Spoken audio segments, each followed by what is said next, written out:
let's go to Tibet. Well, obviously, as we catch our breath, I haven't sprinted like buggery. I think we're heading back to the hotel to try and regroup. Yeah, well, I believe where we left it, you'd all caught up with each other at the hotel later that evening. Obviously, fish your man out of the canal. Yeah, George a little later than the rest.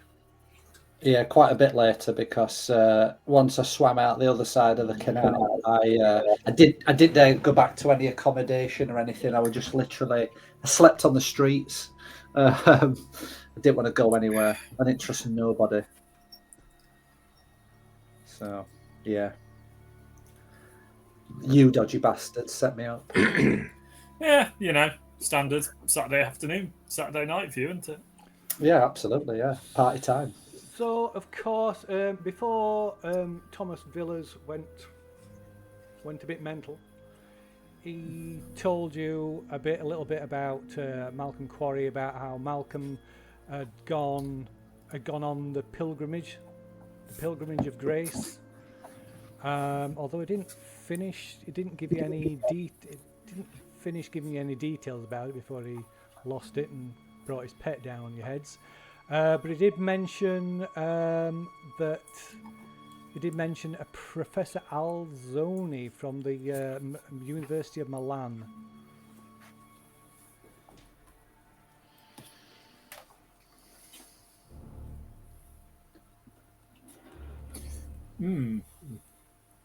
Universities are.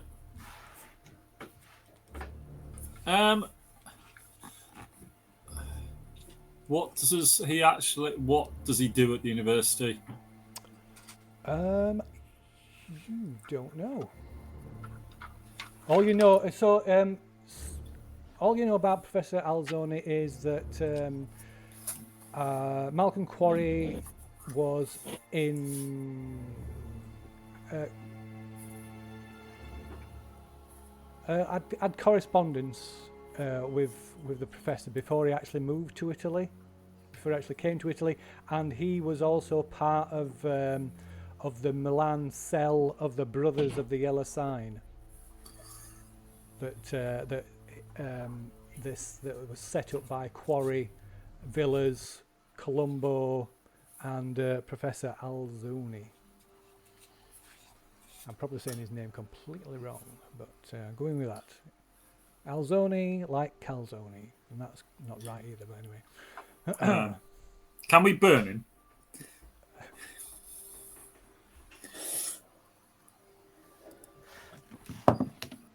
I mean, we could burn him. We could burn him. I don't know what we gain from it.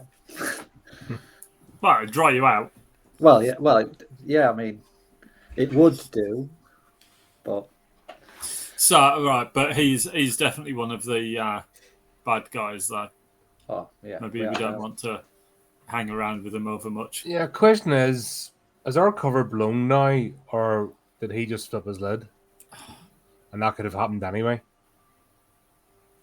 Well, I suppose it depends where, after the apartment incident, it depends where he's gone, or if he's told anybody. When we were at his office, that old bloke that was with him really didn't like us. No.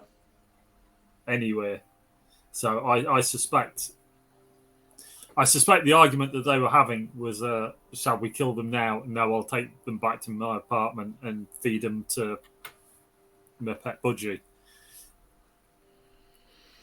And he made sure we're well marinated, didn't he? Yeah. That was a lengthy process. I suspect our cover's blown. I mean, it must have been. I think it must have been blown, the fact that he obviously got his horsey mate to come crashing through the skylight. Yeah, but was that him or other him? That's the question. Oh well, there's going to be some link up for him, and they're going to have somewhere to. There's going to be somewhere for them to contact each other, or you would have thought. Yeah. The problem we've got is, will anybody actually talk to us around here?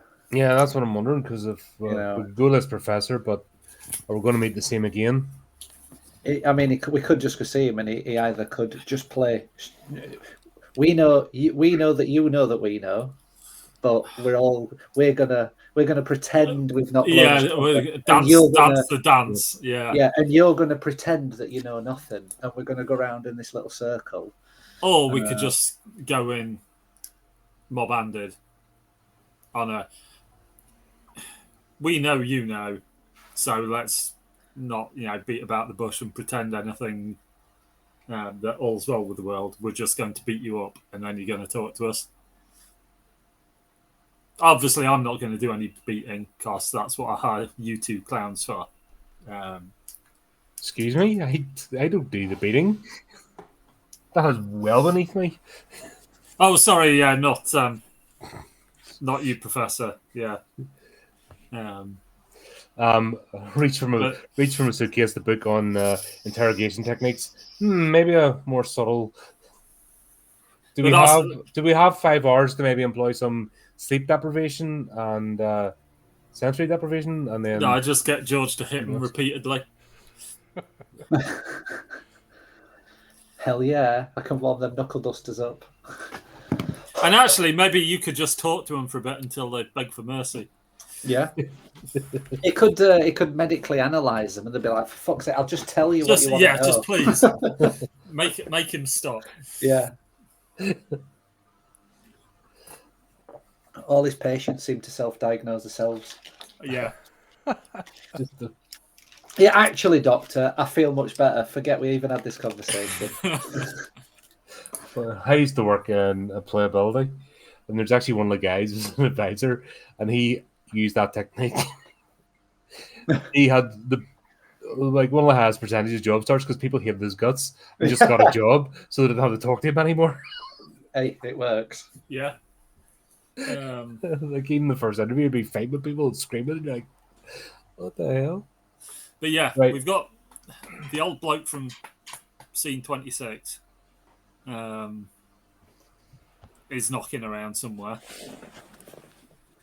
and he clearly hated our guts from the get-go.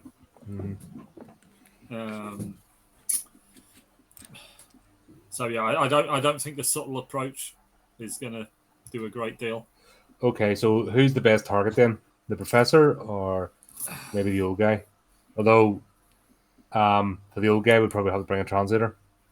Yeah, I think. Do we want to involve a translator with these activities?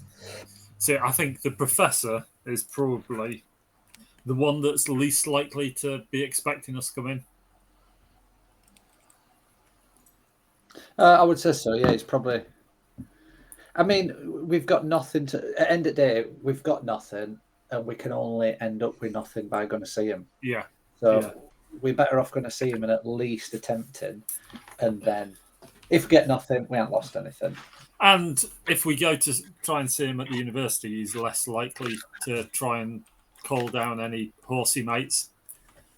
Yeah. Because that would probably blow his professorship out the water. Well, kids might think he's cool. They might.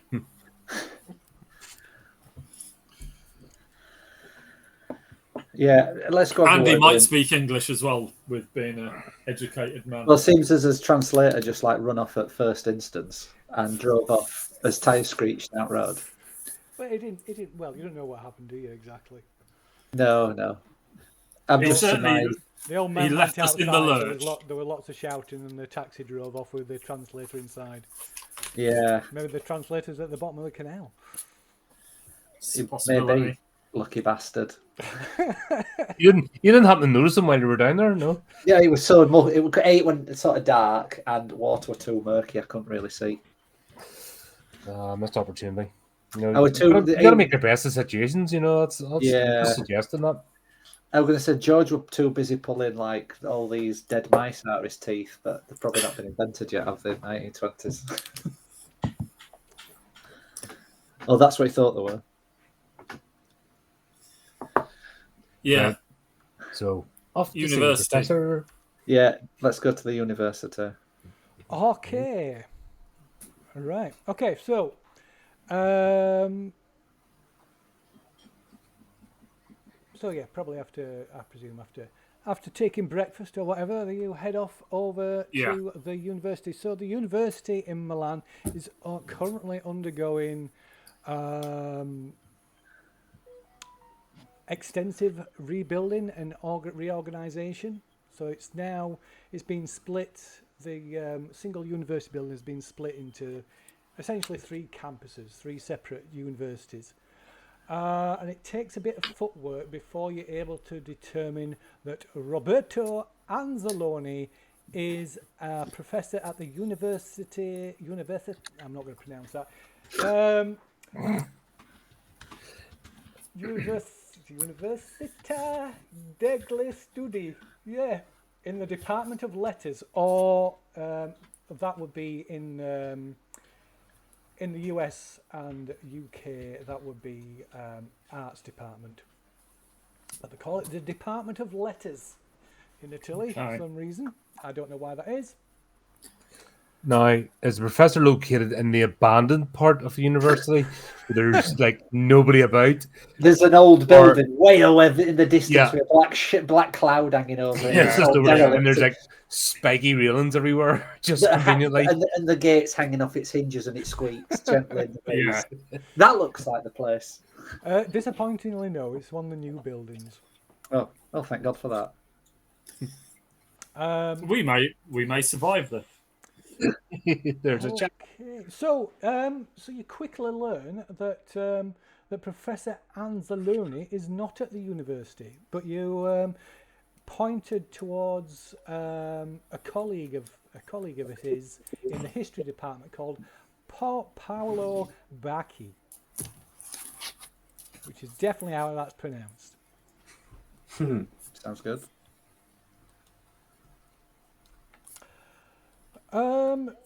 So if you want to go and see, I presume you're going to see him. Yeah. Hell yeah. Okay. As well. So you catch Bacchi between his classes, and he tells you that Anzalone is on an expedition that left almost 6 months ago, back on the 17th of August. That was heading for Tibet, intending to locate the site of Jiwaka.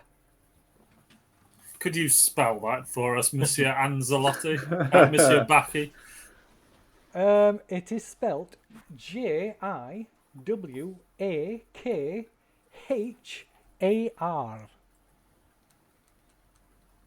And he suspects that they may be gone for 6 months or more. Of course, this is counter to the limited information that you've got. I mean, you've got the note in Villiers' studio apartment mentions somewhere called Drakma and in Tibet, which of course, let me get this right. Is it? And the Kali Gandaki Gorge. Yes. Let me just make sure I've got my places correct before I say one is the other, and it's not. Yeah, in Tibet. So of course, you all know that Tibet has been closed off to the outside world. Its borders have been closed. Since when did they close their borders? I can't remember when they closed their borders.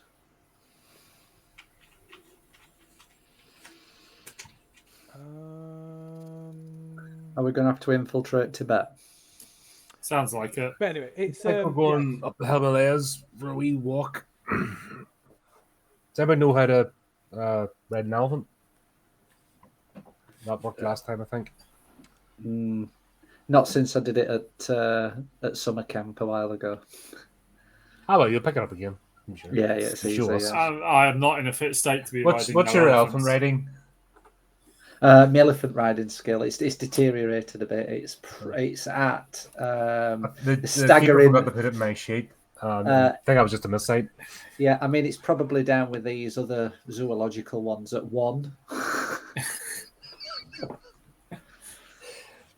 But So you're saying there is a chance? There's always a chance I could be an expert elephant Imagine rider. forgetting elephant riding on your character, boys. It's a schoolboy error. It's not like not knowing swimming. I knew I should have stacked that. Schoolboy stuff, boys. Yeah. God damn it!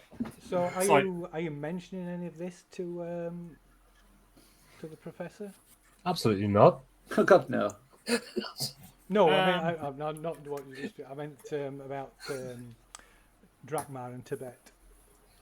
No. No, because I guess as knowledge it's limited, and we don't want to show his hand too early. Okay. Or at all. We just are luck.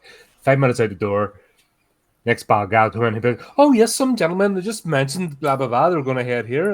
Yeah, we don't want to do that. We'll probably get struck by lightning or. Yeah. Okay. Well, in which case he's apologised, but he doesn't know how else he can help you. Unless there's any specific questions you've got for him. What was the name of the guy in the apartment? Thomas Villiers. Do you know a Thomas Villiers? Have you come across a Thomas Villiers? He doesn't know him, no. God damn it. Or for that matter, Malcolm Quarry. Yeah. Says he does know Malcolm Quarry, yes. What's your relationship with Malcolm? How did you two come to be acquainted? Or I am not. So he tells you he's not acquainted with him. He doesn't. He knows of him because he's an Englishman who's a friend of Professor Anzalone, and he believes he has accompanied him on the expedition. Yes, I think he has. Yes, along with one of a graduate student from the university, and as well as a party man. A graduate student? Yes, Carlo Schipone. A party man or a card carrying party man? A card carrying party man, yeah. Okay. I just thought they might have took him for entertainment. Here's our entertainment. From the Alpini Major Regiment, a Riccardo del Negro.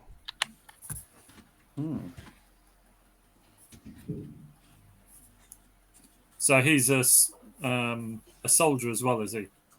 Yes. So Riccardo del Negro is a soldier from the and Alpini. a black shirt. Yes.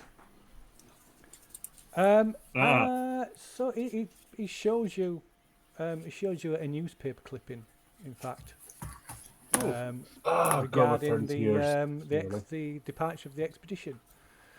Oh, where are we? There we are. Show to players. There we go. Oops. I should have probably popped that out. There we go. Joe, what's it say? It says University of Milan expedition to seek ancient Tibetan artifacts. It's helpful, it's in English, despite it being from an Italian paper. I say an Italian paper, yeah. Well, the bottom bit's in Italian, so that's all right. Yeah. Makes it authentic.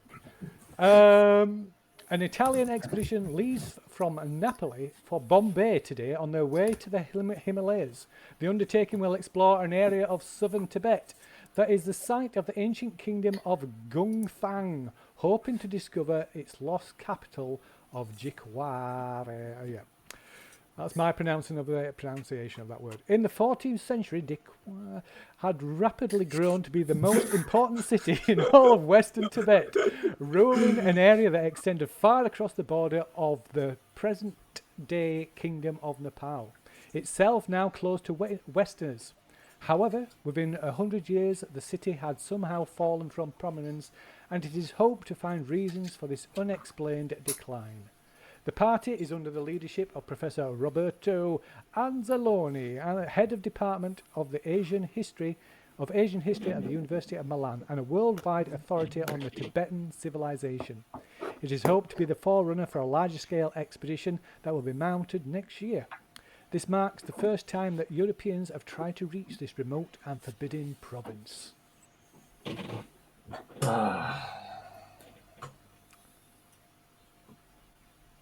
let's... To the professor, I guess, like, what's your thoughts on the expedition? It's very exciting. I wish I could, if it weren't for my commitments here at the university, I would have very much liked to attend. Of course, the party is keen to be involved as well. Do you have any thoughts on that place's downfall? It's not an area of my area of expertise, I'm afraid. It's one of those almost not mythical but legendary places almost. Is it by any chance an area of my expertise? And what area of expertise? What might that be? Possibly archaeology. Possibly archaeology.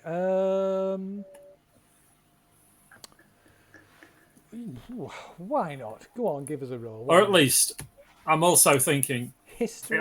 I may not be, or history. Which would you prefer? I'll let you decide. It will be a hard success, whichever it is. Go with history. It's marginally better. I'm also aiming not so much for actual in-depth knowledge, but more knowledge than him on the fact that if I know more than him, I can make him think that I know substantially more than I actually know. Okay. So he will tell him more to think he's trying to keep up. Yeah. Oh, it's a cock-off. Right.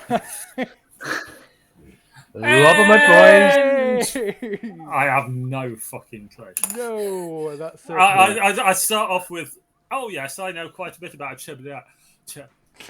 I've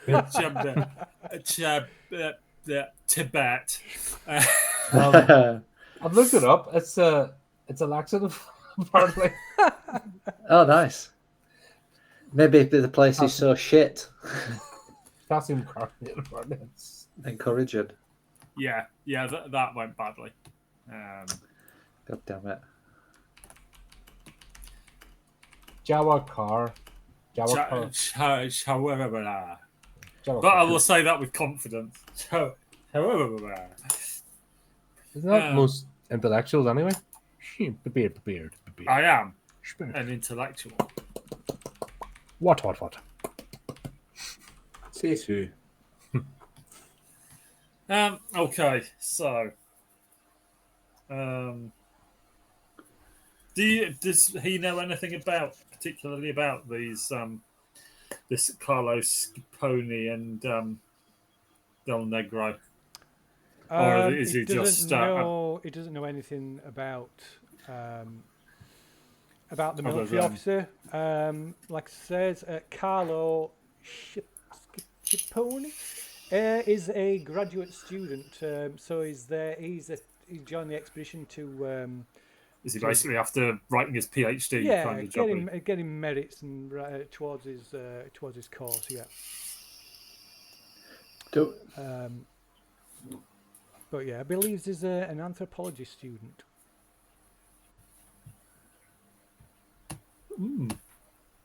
What's I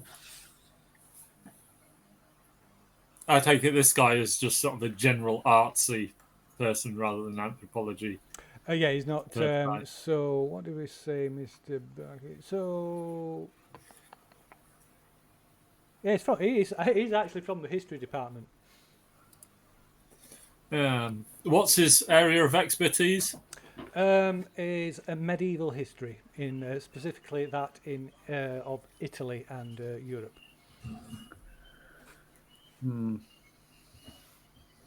A fascinating area, I will admit. That is more, in all fairness, that's more my area of expertise than Tibet, as we have probably both realised. He doesn't seem to know a vast amount, though, does he? No, you get the impression that you perhaps with the sort of limited information that you've given him, certainly you get the impression you're not going to get anything more from him. Do we drop any? Do we drop anything else into the conversation? This guy could be completely innocent. He knows I'm not involved. Yeah. And I don't think we want to play our hand. I mean, yeah, I guess. I mean, if we get the sharks with lasers on the head, we are going to use them. We're not going to explain the plot. Hell yeah. You know, when we asked him about the other people, what travel agents did they use? Somebody reliable, because obviously getting to Not Thomas Bombay, because the Trans-Asian Railway hasn't been invented for another 30 years, so we can't do that. He says it was organised with funding from the university. I believe Professor Al-Zaruni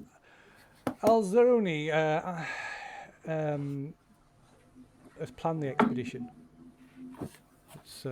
It's not been done through any travel agency. Well, how did they get there then? I'm not sure of their exact travel plans. I believe they caught, as the newspaper article probably mentions, they will have caught a boat to Bombay. I imagine from there they will have taken the logical step forward from there would be to take a train north.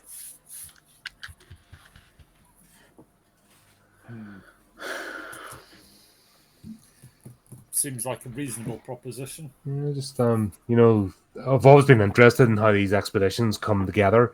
It's just fascinating, just how a group of people can load equipment and get the logistics in order. Who's funded it? The university has funded it with a view to the one taking place next year. Yes. There has been some government funding, of course. As I say, the party is interested as they want to. They want to be seen to be joining the world stage on the archaeological front, along with the British, as the British have done with Egypt. Any private investors? I don't believe so, no. Okay. What? I guess then, if it's university funded, what's Quarry's link with the university that's got him on this expedition? As I say, I believe Mr. Quarry is a personal friend of the professor's. And he's just tagged along for a ride. I'm afraid I don't know the man.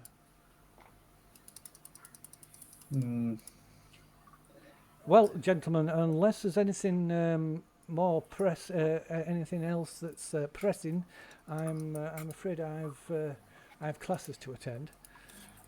Yeah, you've been more than helpful. Really appreciate your time. Yeah, cheers. Guess for getting our sea legs on. Yeah, I'm just pondering whether we ought to try and tie up some loose ends here. You mean go back to a certain shipping office? Yeah. At least see if I suspect they might have closed up shop. It depends whether they think that they've got rid of us or not. But I think we ought to at least check in to see if they're still there or not. I don't like the idea of people in front of us and behind us. So the office that you attended, that's like it's a shipping business. Yeah, it's the office for a shipping business. Yeah. So yeah, I think at least dropping in back there.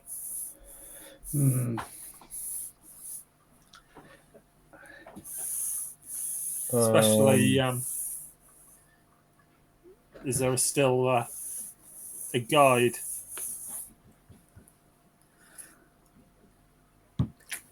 might be worth going back to the hotel and see. I was thinking that actually, if we go back to the hotel and see if our guide has returned. Yeah.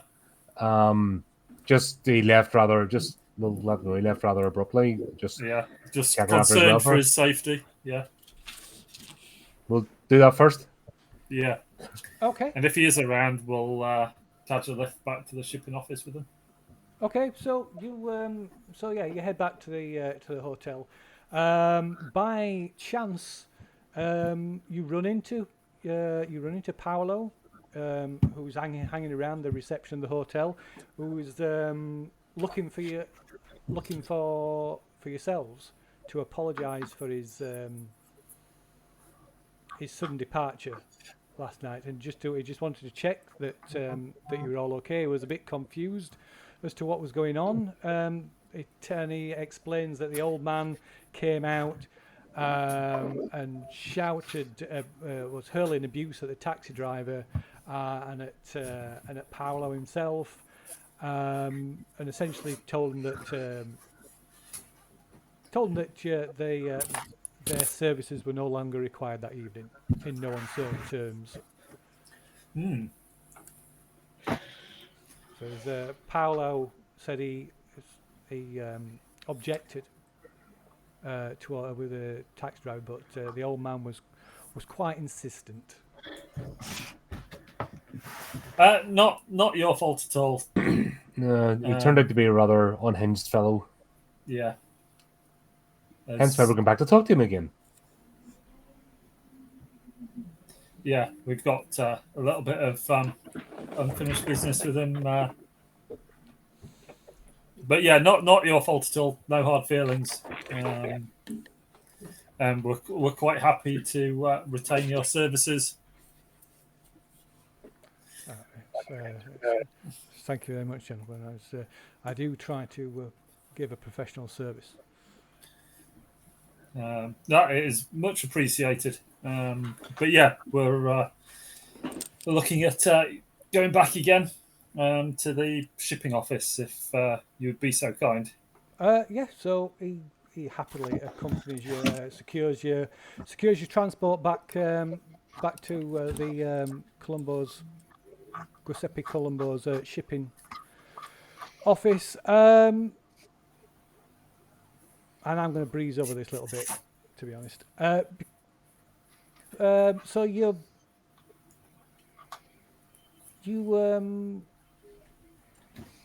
get a cold reception from the old man. Do we? Obviously, he was so welcoming last time. He's still almost immediately upon you entering. He starts ranting about you. Pick up. Villiers' name is being bandied about, and your translator, he kind of visibly sort of looks quite embarrassed. And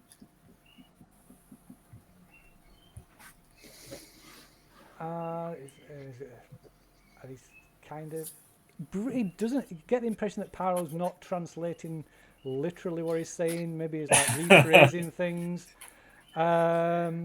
So because the conversation getting back from is quite sort of broken. It's kind of pauses, and he seems to like pause and think a moment before he continues. But essentially, what he translates for, he says, "Look at you idiots! You spend your money on wine and whores so you can drink and rut your days away.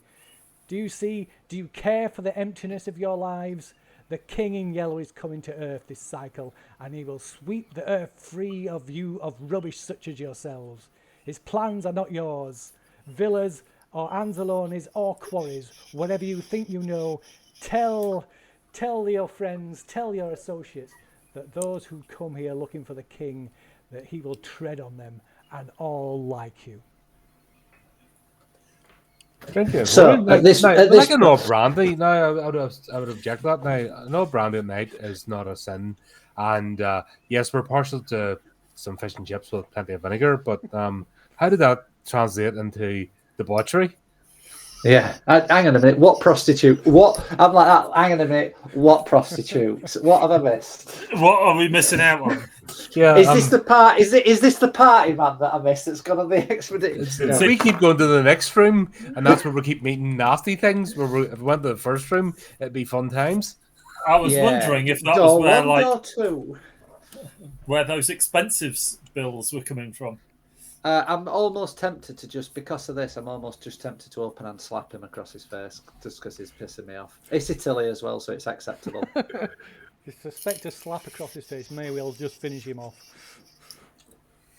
Oh, really? Flick him on the nose. I'm pretty feeble, yeah. Yeah, all right. I will. All right, I'll slap him. I'm going to slap him across. I'll slap it. I'll just stand up and I'll say, not all in, just like more an embarrassing slap. Yeah, like, you know this. Upside the head, sort of. Yeah, just like more like cuff him. Okay, Yeah, right. so- Well, we should do that. And he almost struggles to his feet, and he goes to. He swings at you with his cane and almost overbalancing himself and grasps to grab. I just swat his cane away. Oh, right, okay. So he's like, he puts his hand. If he swings at me with his cane, I'll just like bat it off. Okay, all right. we could have a cane fight. Easily swatted away, and he has to like grab his desk to like steady himself and stop. I'll grab hold of like his lapels and like just grab hold of him to hold him up to steady him. Right, he just spitting like vitriol into your face, just into your face, like just right got his face right up in yours, and he's just like you can smile at him. Gelato, calzone, spaghettios, mozzarella. May I suggest? I think it may be time that we leave. I don't know. Do we want to know anything from him? I can extract some information from him if you want to know anything while we're in this position. Where did Villiers go? Yeah, where's Villiers? Yeah. All right. Yeah. Really. So Paolo tries a few times to get a response from Giuseppe, and after about the third attempt, he tells you that he hasn't seen. Paolo says that he hasn't seen Villiers since he left with you last night. Maybe he got eaten. Hopefully. Fingers crossed. Right. Do you want to leave him a wee parting kidney shot just for the remembers back? The guy's about 90 years old. Yeah. I mean, if he wants to go, he'll be thankful to reach at the 91 then. Yeah. There's no need for that behaviour, do you know what I mean? Yeah. Just cracked us thinking about. So yeah, I'll just give him a little dig underneath the red. I'll just let him piss blood for a couple of days. That's character building stuff. He'll be all right. That's it. Yeah, he's all right. He'll shrug it off. And I just tell him. Tell him you can tell him that we look forward to meeting the king in yellow. Right. Again, Well, pass on his regards. Yeah. Okay. But George feels better now anyway. So, is there there won't be like an equivalent. Just to cover, tell him how Derry tried to prevent us from God, what was it called? The expedition. No. Oh, to Jack. Jackie Wigo. Jackie. Yeah. No. What are we on the Pilgrimage of Grace? Pilgrimage of Grace. Oh yeah. Yeah. So after that, just tell him how dare you prevent us from going in the Pilgrimage of Grace? Yeah. Just to give the impression that we're still on that side, just to remove any backtrack, any attacks from the rear. Yeah. And do we telegrams are a thing, so we don't want those getting sent. Okay. So he just glares at you and just Paolo transit, yeah. Paolo just said, I think we should leave. Rightio, let's go get our bags and guess we'll. I appreciate your your dislike for the man, but I also have a reputation to. With my reputation. With my reputation. Okay, so yeah. So you leave. You leave the booking and shipping office behind. Okay. Can we have a bit of a swagger as we do it? You can do it with some swagger if you wish. Hell yeah. Even though I didn't have the hand, but I did tell somebody him, so that counts. I am going Makes me a to, hard man. if you will allow me, I'm going to move things forward a little bit. Yes. Right. So. Good.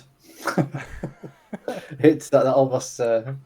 Makes it. We're going to go forward in time instead of all this back in Instead of time. backwards, that makes a change, does it? Fast forward. So, but just to ask you, so what are your plans? Passage to Bombay. I was going to say get some stuff together. Get illegally smuggled. We need khaki. We can't do this without khaki. Pith helmets. Okay. So, so you make arrangements, looking to making arrangements to catch a boat to Bombay. So the best place to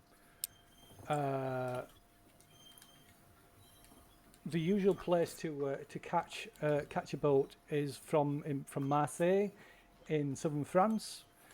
So you taking a train later the next day. It's less than an hour's journey by express train. That gets you to Marseille. You send telegrams ahead to book passage on the ship, which is the Viceroy of India, a brand new P&O steamship. Ooh. Nice. And even then, they probably paid people terrible wages by using foreign labour. Probably, yeah. Oh yes. Well, yes. It's funny you should say that.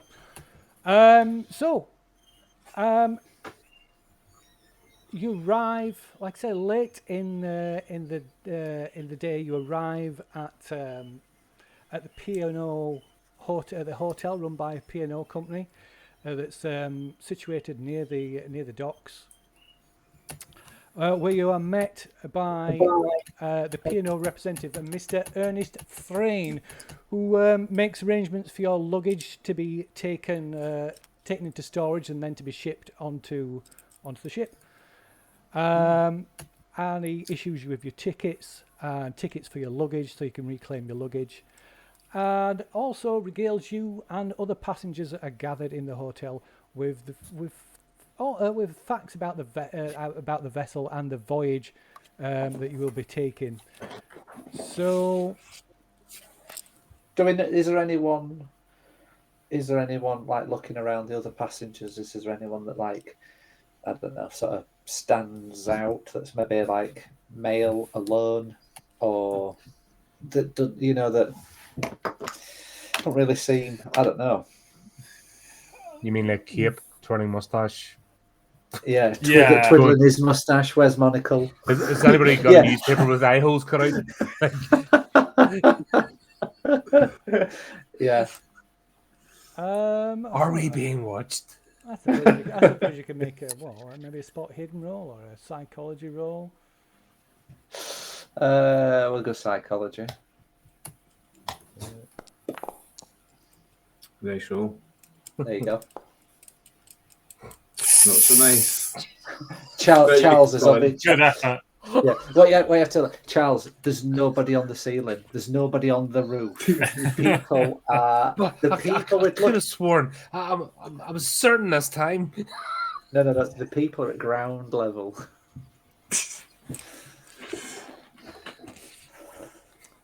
Yeah, I walk over to Charles. Charles, that thing that you think is a person is actually a bush.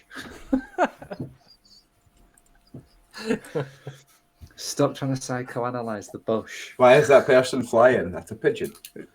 Yeah, that is a pigeon.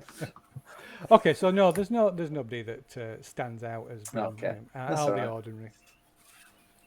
So Mr. Frayne informs you that you'll be travelling on the Viceroy of India, the pride of the line's cruising fleet. It was launched in Glasgow just this year.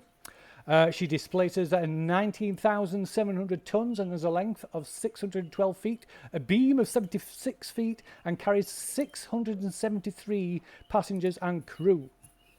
The voyage you'll be taking will be split into 3 distinct legs. From Marseille, we'll be travelling east through the Mediterranean to Port Said in Egypt. At the northern end of the Suez Canal, that is a journey of 1,130 miles, 3 days steaming. Then we will pass through the Suez Canal and on south through the Red Sea before putting in at Aden in the kingdom of Harmat, which is certainly how you pronounce that.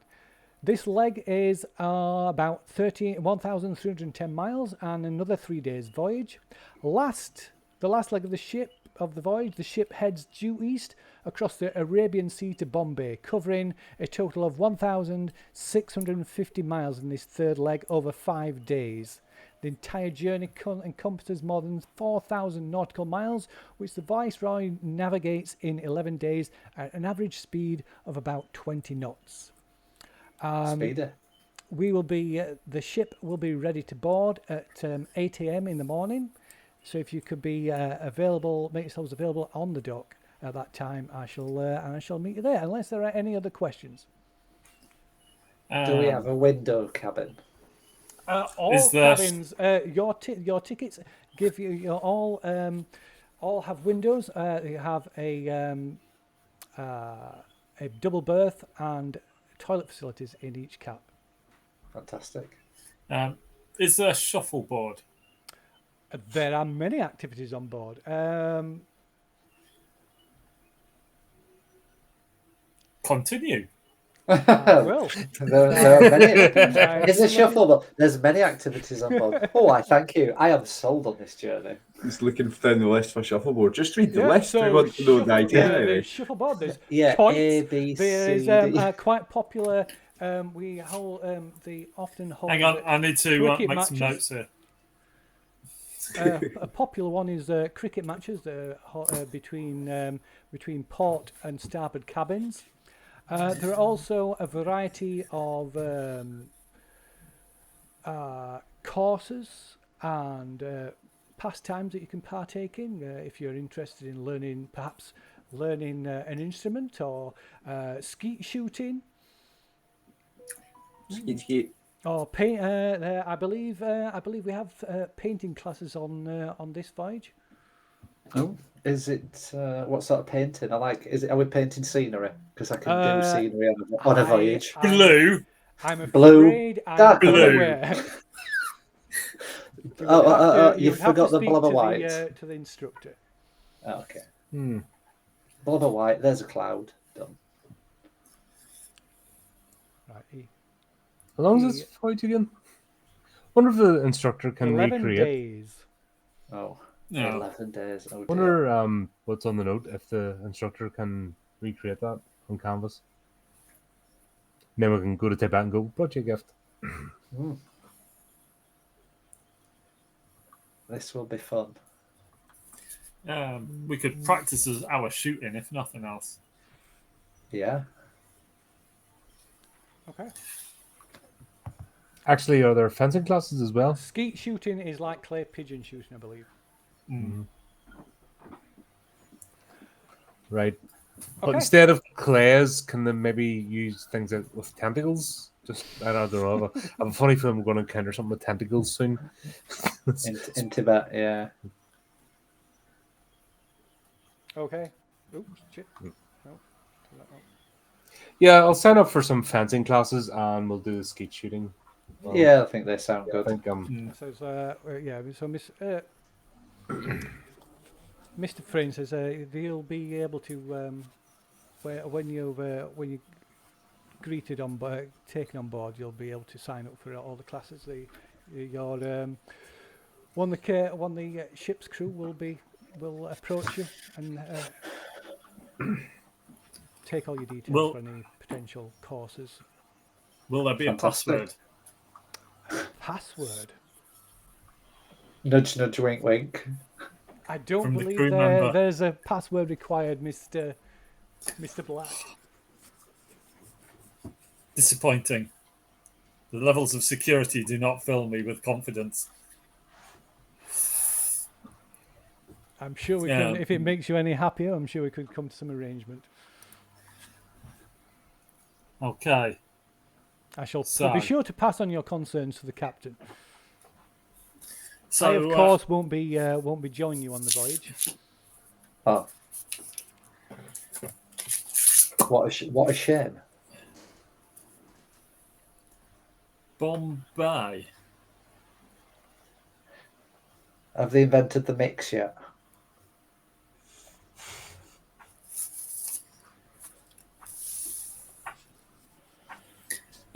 Does anything? Well, I guess we turn up next morning. Okay. Right. Yeah. An eventless night. That's nice. Do you remember those? So We'll have one of those before. one thing I did forget to tell you. So when you were preparing to leave Italy, Milan, you caught the paper the next day, and a body had been dragged from the canal that had been identified as Thomas Villiers. Does it say anything about the state of the body? He appears to have drowned. Oh, well. Only drowned? Yep, only drowned. Tragedy. Okay. That's here for him. Just drop that over there. Don't need that anymore.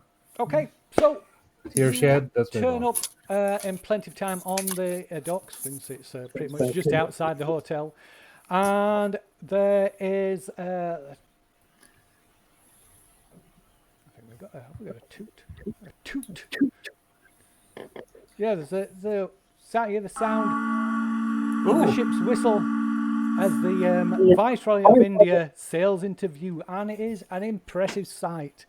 It's all festive, done out with bunting along the rails, and lined with passengers that have boarded the ship at previous destinations. She's painted in the usual livery of the line: black hull, red at the below the waterline, stone-coloured deck, housing and bridge, black funnels. It's apparently equipped with a new turbo electric drive, which provides a smoother and quieter drive than the piston engines that previous ships of the line were equipped with. She's also fueled with oil rather than coal. Ooh, la-di-da. Okay. Fancy. Okay, as you're welcomed on board, it quickly becomes apparent that all of the officers of the ship are British, and very British at that. As is true of all P&O vessels sailing to the subcontinent. No, they're all Portuguese.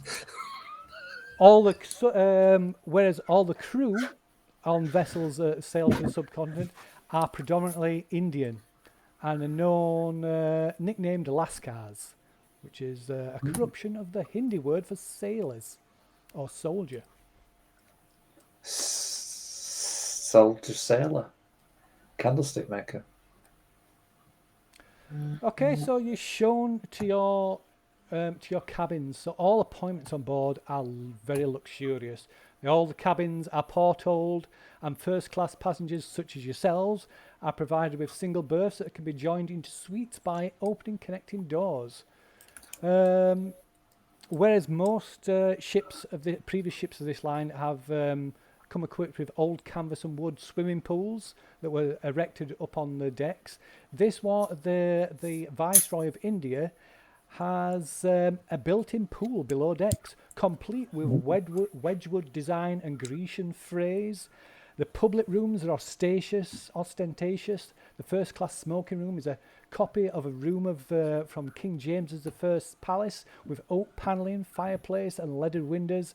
The dining salon and music room are in the 18th century style with lacquerwork and handmade carpet, and the reading room takes its detailing from Harewood House. There is electric lighting throughout. The sports deck is huge and finely timbered, and the promenade decks are designed to provide seclusion and shelter. There is even a surgery and barber shop. The Viceroy of India is equipped to provide all the essentials of modern living. That'll nice. do. Acceptable. So, you're also briefed on the daily routine of life on board. So, breakfast is served between 7 and 9:30 a.m. and usually consists of porridge, fresh fish, mutton chop, eggs, or curry. After that, there are many ways to pass the time. There's a library and reading room, a large lounge with a piano and small orchestra. There are 2 bars and several small lounges. Luncheon is lighter and a timed meal. There are 2 settings to accommodate all passengers in the main dining room, one at noon and one at 1 p.m. It is also possible to arrange for sandwiches or a ploughman's lunch in one's cabin or even on the deck if the weather is fine. In the afternoon, there are classes on such things as music appreciation, poetry, and natural history, along with practical lectures on the destination of this vessel. For a more active outlook, there are physical education sessions led by an instructor and games such as deck quoits, shuffleboard, and even organised cricket matches. In the evening, there are 2 more sittings at 6:30 p.m. and 8 p.m. for a full four-course dinner of soup, joint, 2 entrees, pudding, a sweet dish, and ice cream. For this and luncheon, there is assigned seating at one of the 15 large tables, so you will be assigned permanent table companions for the entire journey. Oh. So you get to build a sense of community, and you can Somebody is going to get lucky. Oh, hell yeah. And a shared sense of adventure with your fellow passengers. Each evening after the second dinner sitting, there's an opportunity to dance at the ship's orchestra. On one evening, you may be lucky to have the captain grace your table. The captain of the Viceroy is Robert McNabb, an ex-Royal Navy officer. So you quickly learn that your majority of your fellow passengers are predominantly civil servants returning to or taking up positions in India. Along with them are others whose role it is to keep the empire running smoothly. Diplomats, doctors, planters, soldiers, industrialists, tradesmen, teachers and so forth, with their various relatives and family members.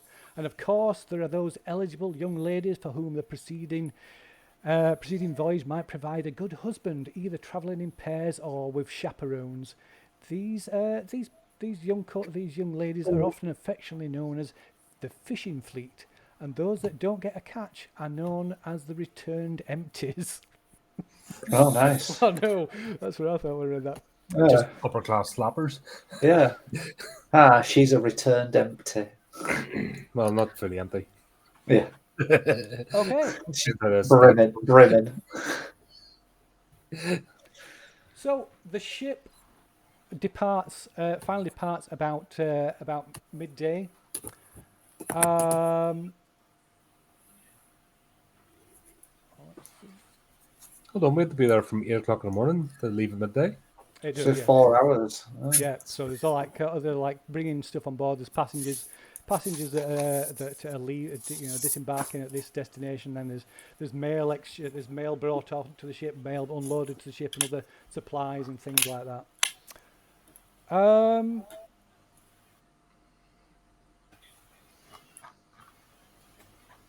So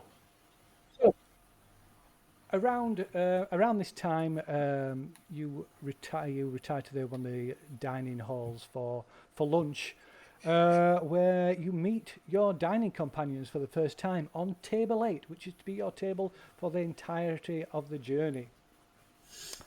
And I shall introduce your travelling companions. The one better not be called Sky. Or else we're going overboard now. Hi guys, I'm playing Sky today. I get up and I grab Sky and throw him straight overboard. Lunch. Yeah. 1, 2. Yeah, thanks for coming, Oliver. Take care. Yeah, bye. Well done. Great play of your character there. It was a good game. See you later, guys. Right, there is Mrs. Henrietta Tullis, who's looks to be in her 40s. She's rather matronly looking. She's got brown hair, and she's dressed in rather sensible clothes that make no concession to the foreign climes that she is travelling to. Oh, she's gonna be right. That's her husband. So she's travelling to Bombay because her husband is a diplomat there, I believe.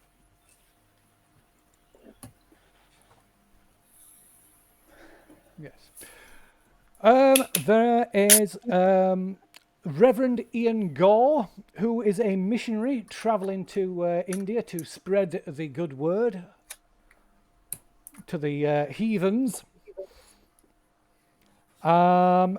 Stephen Thomas, who you think is some kind of an accountant, but you're not entirely sure. He says very little and spends most of his time with his head either buried in a book or scribbling away at one of the crosswords in the Times newspaper. And there is also two young ladies, Francesca Nicholson and Patricia Berry. Also, there is Professor Marcus Dyer, who Derek will introduce at some point, no doubt. And also a young diplomat by the name of Julian Knight, which I believe somebody will introduce herself now. Good evening, gentlemen. I am Julian Knight. It's a pleasure to meet all of you. Julian, nice Charlie, to I'm meet you. sure. Looking forward to the voyage. Gently Oh, shake a hand.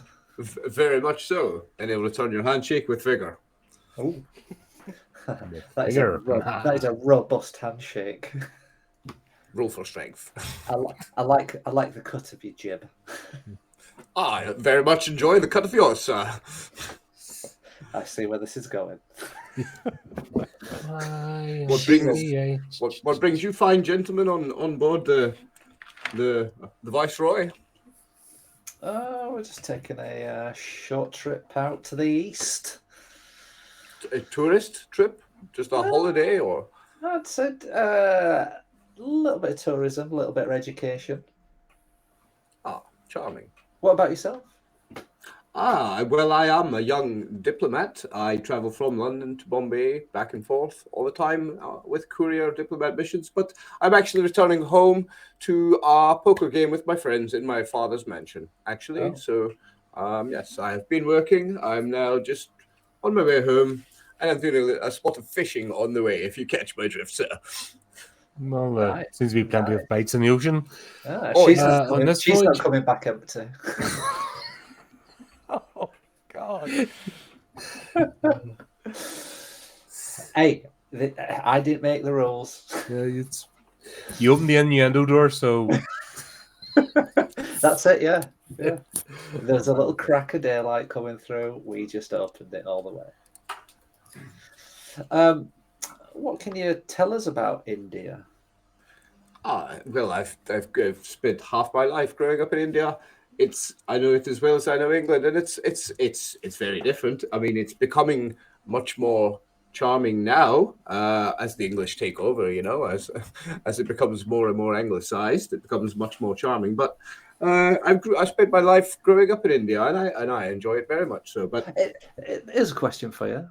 During your travels and times in India, have you ever been to Tibet? Tibet? No, but it's a very interesting place. It's somewhere I'm sure I would love to see. Are you well versed in cultures and languages out there? Well, I'm a little skilled in languages. Yes. Let me look at the character sheet. See, a little bit. Is that what she says to me? English. Yeah. No, he's got a couple.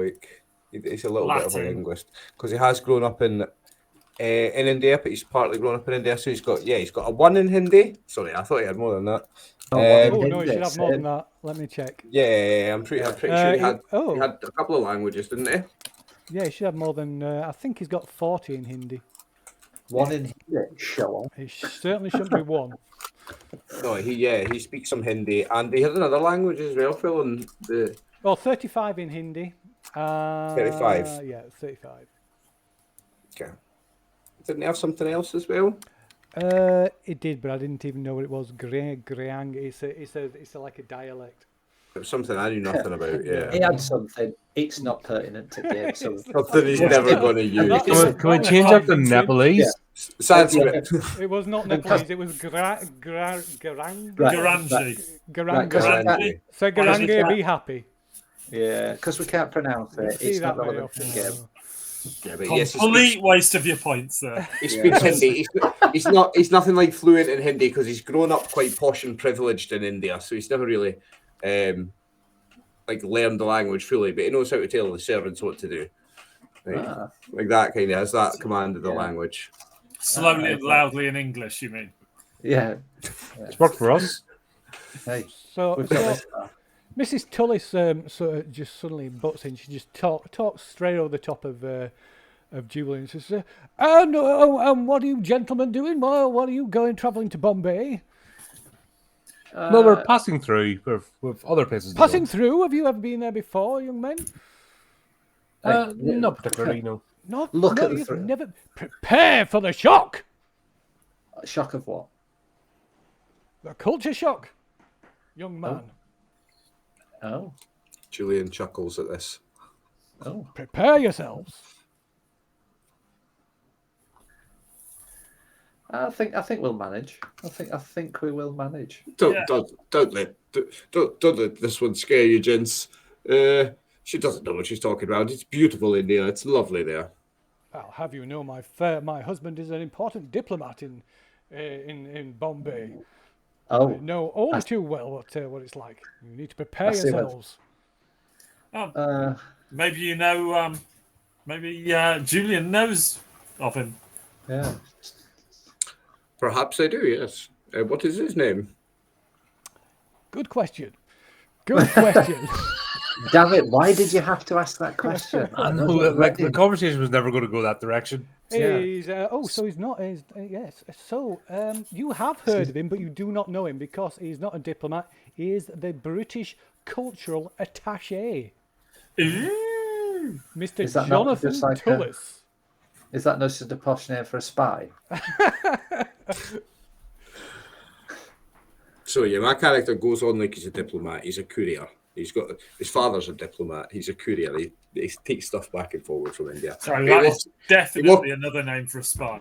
He walks around like he's the big shot, like he's a diplomat. Yeah, he thinks he's a diplomat. He's a cadet and a bounder. And a tearaway. Ho, ho, ho, ho. I can't be controlled. Probably big game hunting, possibly. Probably, yeah. Big game hunting, yeah. Archaeology, probably not. Yeah. Ah, good sir. I see. So, I Mrs. see you've Tullis, that joined would all us. depend if there is permits required.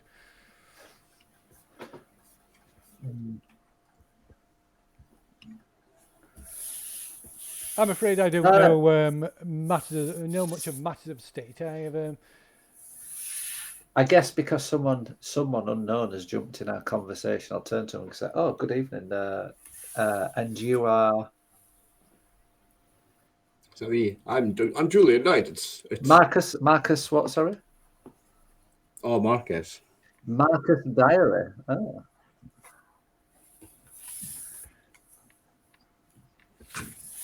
All sorts of what? Large game? Yeah. Have you ever ridden? Have you ever ridden an Can I deal with elephant? slugs? Can it deal with slugs?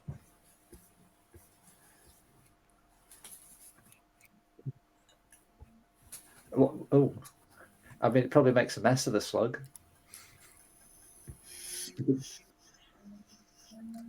Yeah, I'm making a joke. Yeah, but I'm making a joke. have you seen the have you seen the little slugs? So, big game hunting, eh?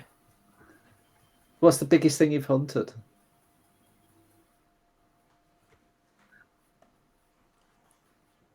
Have you ever hunted the deadliest game? Man.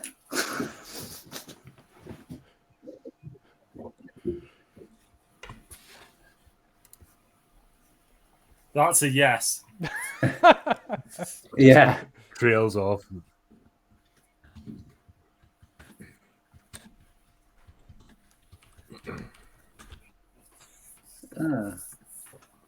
Have you traveled to the Middle East often?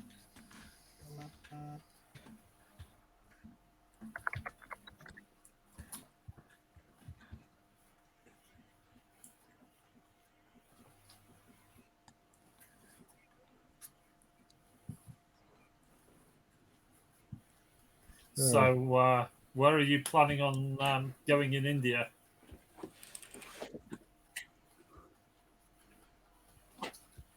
Oh, how convenient. Yeah, it's shall we just Certainly, pull that little plop through? Yeah, I've heard there are places of wonder. We're just mooching around, really. Start at Bombay, work our way sort of gradually through the country, I think, probably. How are you intending to... I thought Nepal was closed to non-Nepalese. Tibet. That's why it wasn't part of our itinerary, really, because I wouldn't mind going there. But I heard there's some wondrous places in Tibet. I thought the borders were closed. Reverend, so, I think you'll find that's Tibet. That is Tibet, Nepal. Tomato. Yeah. Tomato.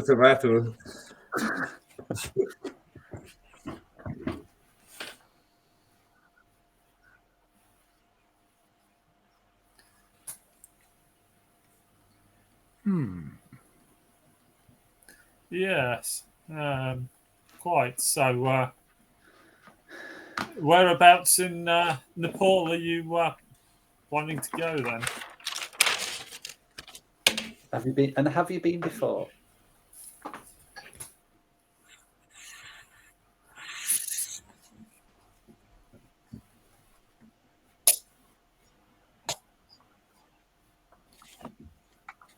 Well, some sort of mysterious city of gold. El Dorado. This guy sounds like a spy. He sounds like he's up to no good, doesn't he?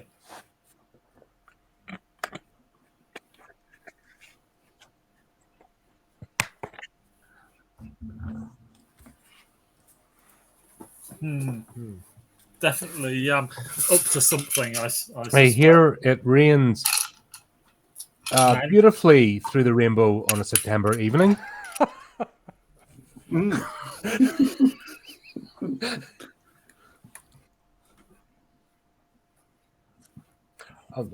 Well, nice to meet you anyway. And I guess we'll get all alone and he didn't have the correct answer.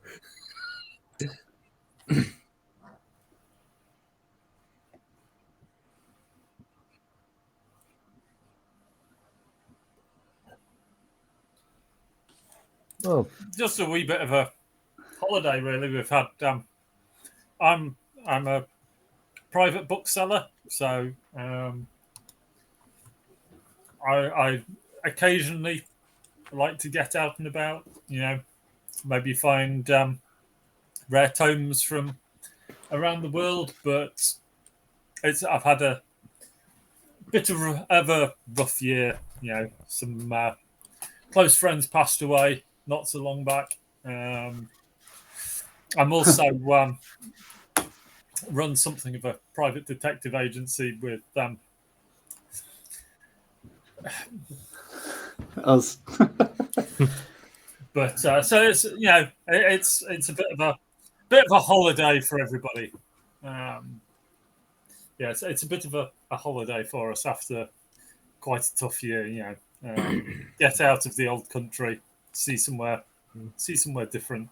Sometimes, in looking at a different culture and the psychology behind how they work and how they manage to mesh together, and where we can maybe embrace differences and look for similarities. It's always interesting to explore new things. There are some.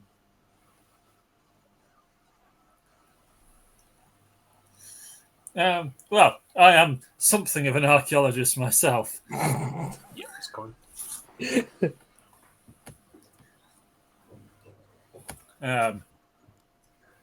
Archaeology roll off.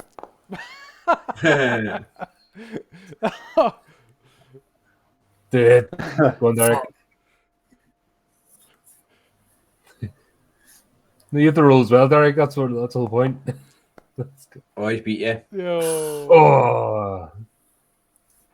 Okay, so while these two are talking shop, the Reverend. I think talking shit is. I would say talking shit is better than talking well, shop. gentlemen, I understand there's skeet shooting facilities at the rear of the ship. Have any of you fancy yourselves a little Oh wager? yes, absolutely.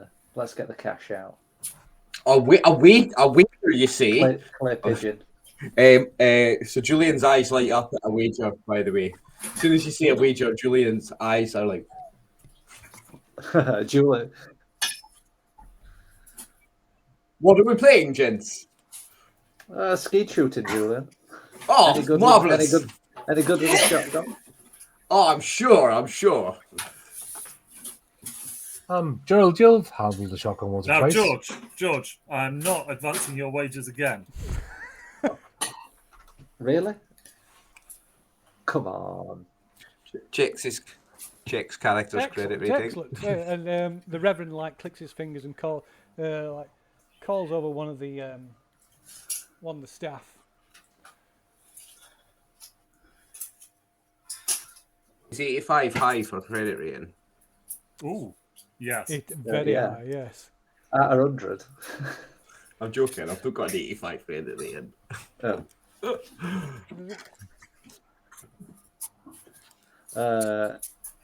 They throw bits of clay into the air and we see who can hit them. Shoot at them. Shall we say a pound? A pound? Oh, yeah. Careful, George. I look at Gerald. One great British pound. Winner takes all, like, gentlemen. She's That sounds excellent, Mr. Knight. Is she like that with a pound of notes? 1 British pound. 1 fine British pound each.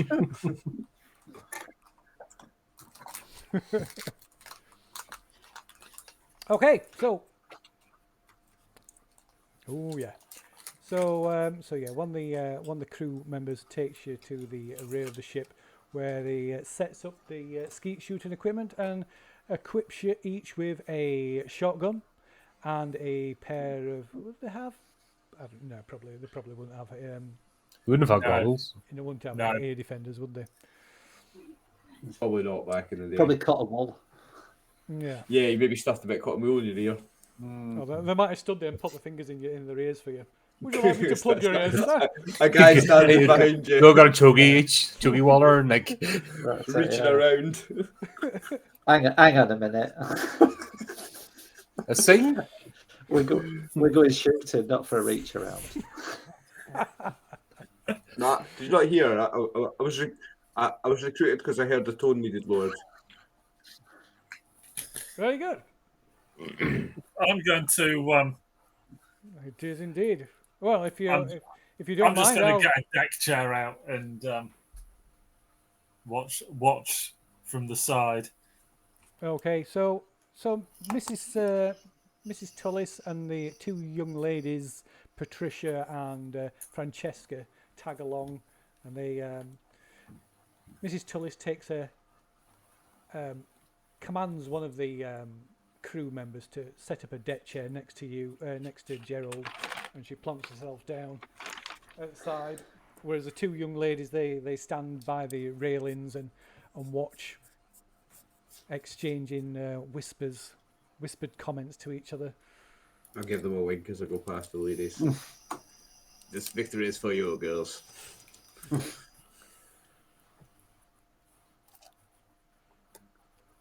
Oh.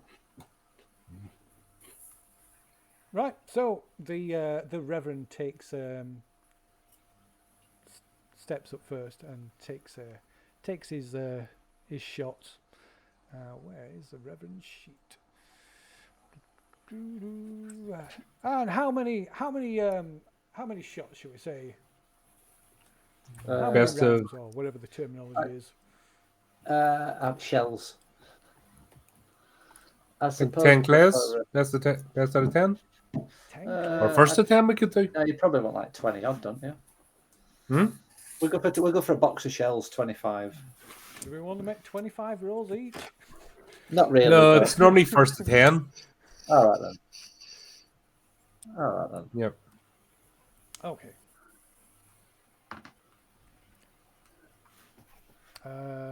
Let's see. Well, maybe do 5 rolls each, or something like that, until it gets So we're just going to roll until it gets shotgun boring. 5 times each. Well, it'll be best Yeah. of 10. It's two clays. Each pool. Right. Okay. That makes sense. Yeah, bang, bang, 5 times. Yeah, so whenever it pulls, there's 2 clays go out. Okay. Yeah, drop Yeah, them it's both. a double barrel shotgun, isn't it? Yeah. It And you do is. 2 plays. Yeah. I don't play pigeon in years. I've never done it. It would be cool, I suppose. Whoop. So yeah.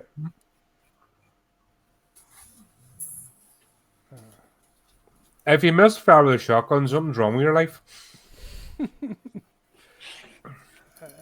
Hey, I've seen you roll a dice before, Colin. Just be Christian, mate. Mine accidentally goes in full the automatic. Reverend is going to go first. I just need to give him a shotgun skill because he doesn't appear to have one. No, that's fine. Reverend, that's the wrong end in your shoulder. I think the default's 25. Yeah. It is 25, so I'm sure the Reverend's going to be absolutely storming. Right, so... Okay, so... Gives them 95. So what do You guys are going to get rinsed. Audi said we're going to do this. So, I guess everybody makes a single roll at once. Might as well. Yeah. Are we doing 2 rolls for 2 clays? Why not? Why not? Each barrel, eh? Yes. Boom, boom.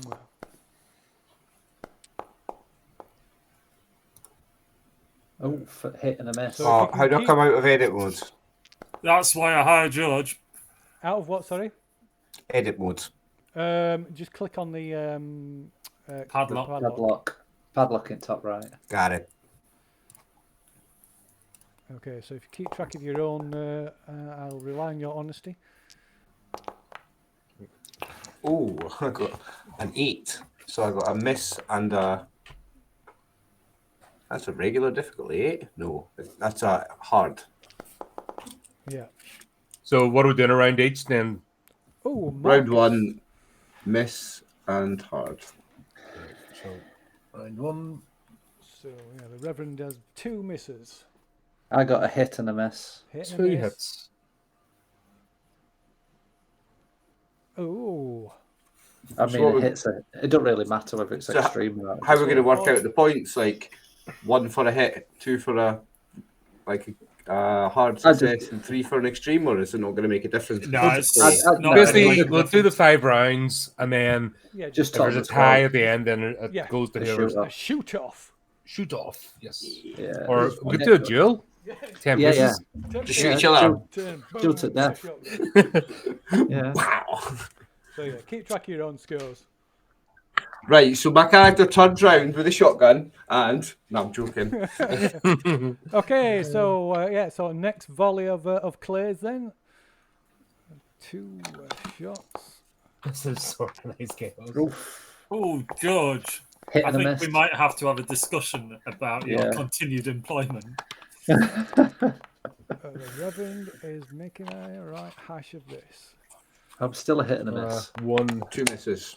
1 hit. Round 2. So we're 2 all. misses. Come on, Reverend. Where's your dice roll? Oh, for God's sake. He was the one bragging to suggest Yeah. this. Where's your second dice roll? There it is. Oh, what fun, gentlemen! Oh wow. So that's 4 misses so far for the Reverend.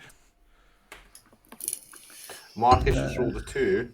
Yeah, Marcus is like doing that. You know that movie Wanted, the curving the bullets and. Yeah. Shotgun on his shoulder. He's got the shotgun over his head like he's doing cool In trick fact, shots. Clay Lansdowne has got a smelly face on it. he just clips it and it keeps spinning in the air. Yeah. Chipped Just one in the shape of a wee it rough up. heart. Okay, so that's so that was second. So third poll then. Oh, Poll. Poo. See, now we're cooking. Oh, I'm up Reverend's to 4. actually got one.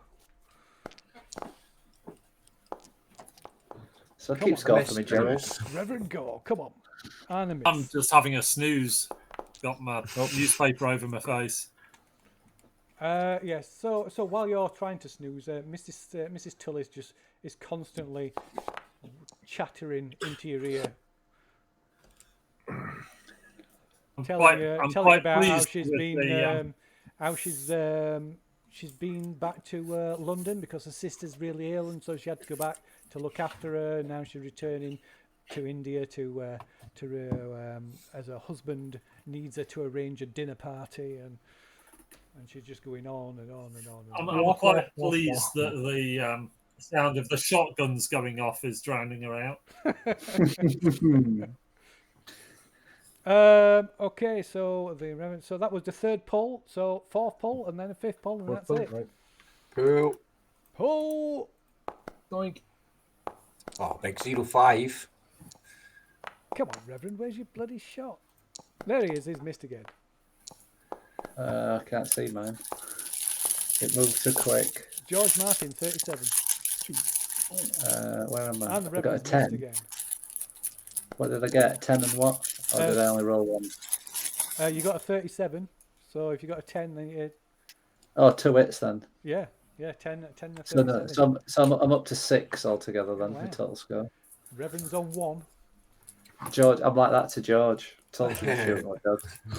And I believe this is the Gerald, sorry, not George. I believe this is the Yeah. fifth and final poll. Yeah. Radio. Come on, Somebody Reverend. somebody let off early there.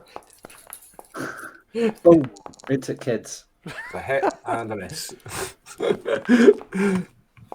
Oh, the Reverend's absolutely useless. So 8. So I'm up to. So I've hit 8. Wow. So the Well done, chap. Reverend took. Well, the Reverend probably steps down after the fourth round because he's like he's just only hit 1 clay. Ah. It's not the winning good Reverend. It's the taking part. I'm like Yes, that. I only got 3 good reverends. Our It's all true about rewards will come in the afterlife. I'm like that. Cough up, fuckers.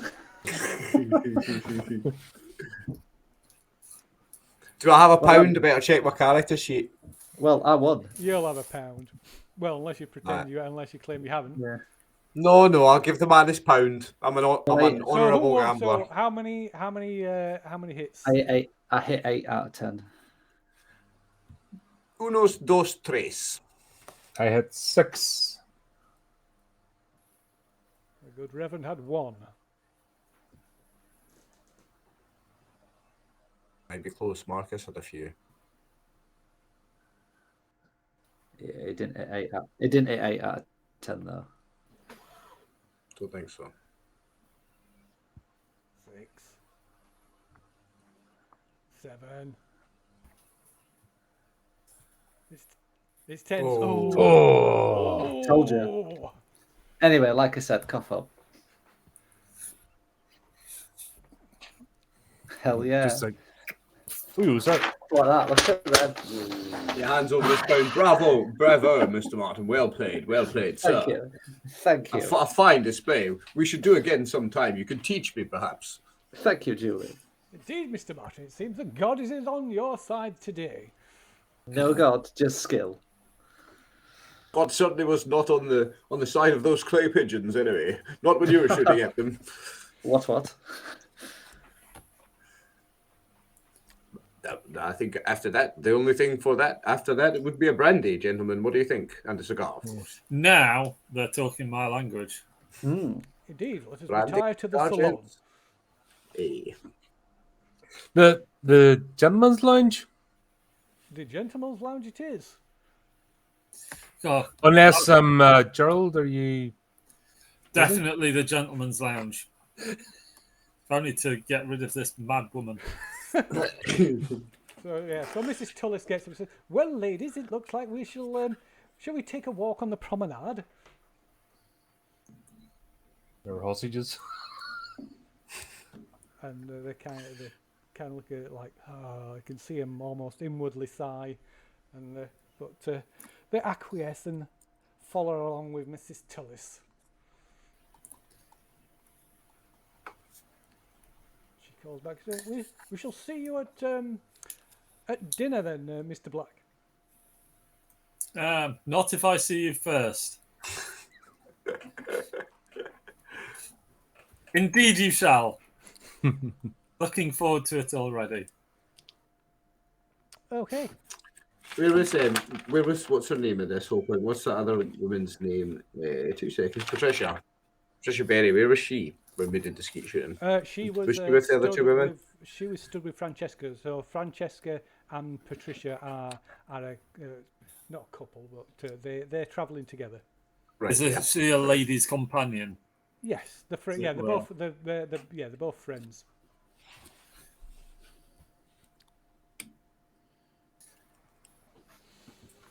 Okay.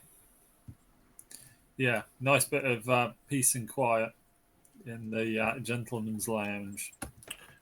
Nice brandy and a fine cigar each. Yes, Hell the yeah. smoking room, the smoking lounge.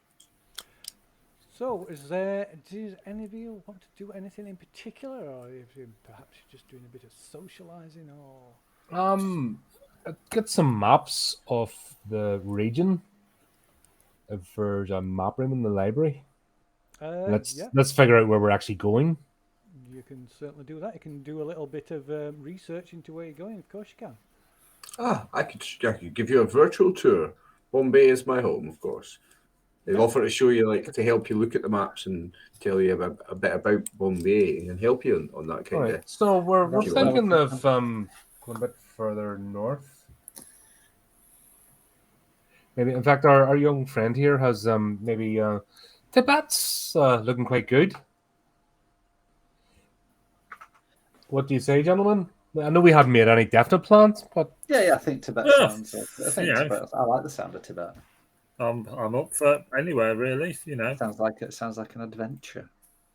And how does one get in? I hate to be a scratch record, as well. How does one get in when it's closed? Yes, as Mr. Knight says, the borders to Tibet are closed to Westerners. How about Nepal? Nepal, no. What about Tibet from Nepal? What about if you had, say, an expert diplomat with you? Someone who could maybe diplomacy his way in there. I like that. Let's diplomacy. Yeah, let's diplomacy, guys. Let's diploma the shit out of them. I'm here to diplomacy. Yeah. Hey. Well, did you not have other plans? I hope we're not hijacking you and taking you away from you. We don't want to take you away from what you're doing. If I send a telegram, I can delay my. It's a poker game at my house with my friends. I can always delay them. It's nothing majorly important. Just a very, very high stakes game. I mean, it's always fantastic to have more companions on such an adventure. I would love to see Tibet. Well, growing up all these years in India, and I've been so close and never have managed to see it. Of course, would be a wonderful excuse for an adventure. I'm not too sure you'd like what we're looking for, but hey, we'll cross that bridge when we come to it. Yeah, there was some strange city. Do you remember that was in the papers before we left? Javakar. Chavabala? I believe that was it. Javakar. Yeah. Oh, yes, there. I remember that one. Yes. It seems to be a popular spot for expeditionaries. I believe it's a sizable. Look around the room for the reactions. Supposed lost city, or am I correct? Is that the same Javakar that we are talking about? I don't know. Are there two Javakar? Sorry, just a moment of inspiration. That's not with such a unique name. Yes, by Jove, chaps, shall we do that? Let's do Java Car. And seeing it was in the news and we've all met together and Paul's come into the conversation, I think we've found our calling. We were just winging this, and yes, shall we do that? I mean, I'm just fishing and playing poker. I'm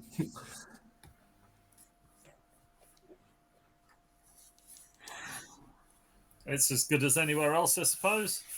Yeah, fishing and poker can wait. You are a fine group of gentlemen, I think. this is so random, and fortuitous at the same time. And cheers, gentlemen. Cheers. Cheers, gentlemen. Imagine I just come on this boat for a little fishing and a journey home, and I stumble upon an adventure.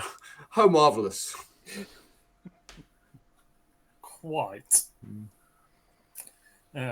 Cheers. Well, we've got ourselves a nice little fellowship on this boat, and we've not even been on it a day.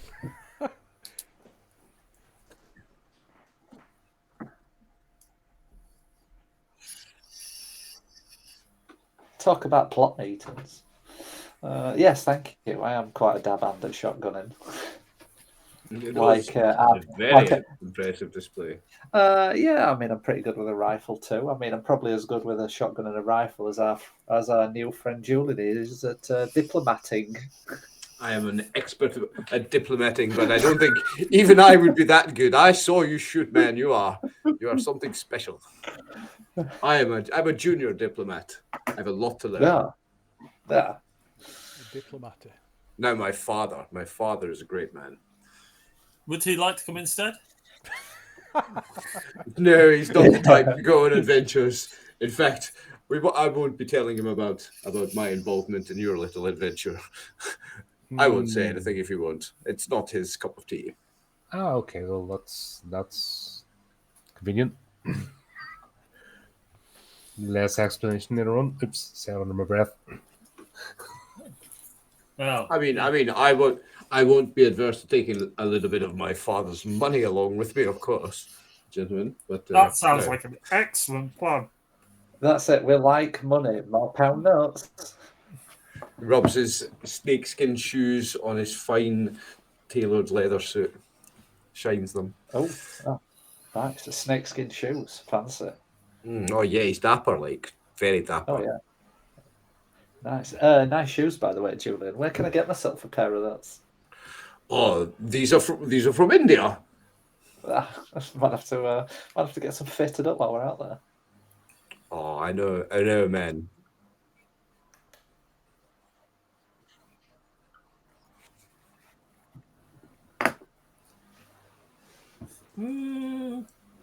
Mountains? Mountains? Nobody said anything about. mountains? Nobody said anything to me about mountains. Sorry, mountains in Tibet? Just thinking there would be snakeskin shoes, because then there is actually big, huge snakes in India, isn't there? There's not crocodiles, but there is huge ass snakes. So let's say, let's just send that snakeskin shoes. Well, there's alligators. Oh, is there? Is there? There you go. Yeah. They are alligator shoes then. But there's monocles and king cobras. You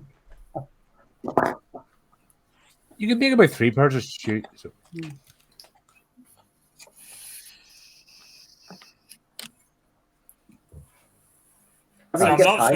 That's wonderful. We're not trained at all. Well, in my suitcase, I have some python shoes. That's the whole point of the adventure. I wouldn't say we'd get pythons in India. Yeah, big. I'll show you. No, these are my alligators. I'll show you my pythons later on, George. I mean, like they are fabulous. No, that's a promise that I'm going to hold you to. I'll show you my yellow alligators. They are quite the thing. My yellow pythons. Sorry, these are the alligators. But yes, I'm slightly concerned. I don't want to be having to climb up any mountains. I struggle to climb a set of stairs. Mountains, suddenly notice that Mr. Thomas is actually being sat with you for or just sat not quite with you, but just to the side. But you've it's been completely silent to the point that you didn't even know he really noticed it was there. And he pipes up and says, "I think you'll find that the area is quite mountainous, so you should be prepared for for that. Yes. We'll hire guides, of course, gentlemen. Oh yes, I would. As you know, Mr. Knight, no Westerner would travel through India without a experienced guide. It would be sheer folly. Sheer folly. Of course. And I know the right men for the job, of course. Excellent. Some pack mules maybe might ease the load a bit. Yes. I could maybe A cook, a chef, a female one that's very young and very attractive. We need one of those. Without a doubt. So we're living in I'm Baines for looking the for entire a wife expedition. myself. Hang on a minute, Reverend. Where did this come from? We're just looking for a cook, not a wife. A wife should cook. Don't you think? Yes. Yes, why not? But I mean, Reverend, this is my I'm no good. I'm no expedition. cook. I certainly hope my any future wife would be. Yes, but Reverend, this is an expedition that we're sort of going on, not a wife hunting expedition. I see. almost He said- you might say a pilgrimage. Yeah, you could say it's an expedition, not a sexpedition. What is it that you seek there, gentlemen, at the lost city of Well, we hear this sort of area is very graceful. You know, one could almost say to find grace in these parts, and the further you travel, obviously, the more graceful things can become. Our friend Gerald owns a bookstore, and after spending many hours reading many a fine book, we've come across many things, and this place that no one can pronounce in Tibet. Yeah, yeah. It sounds like We're going to potassium chloride.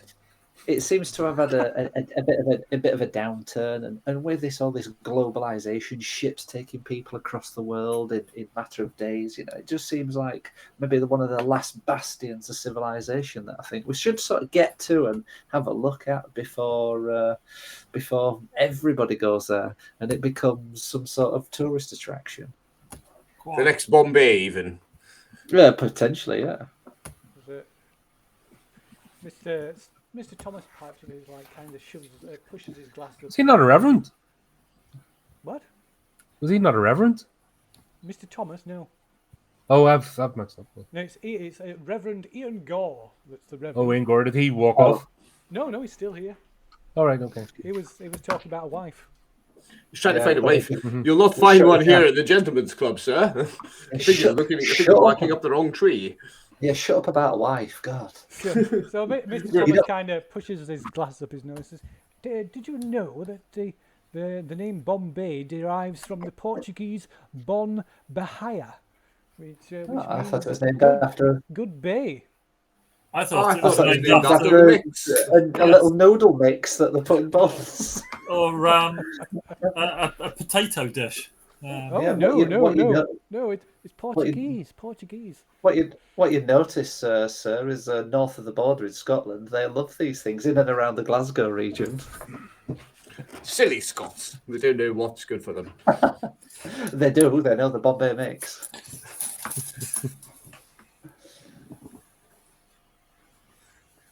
I went to Scotland once. It was hideous.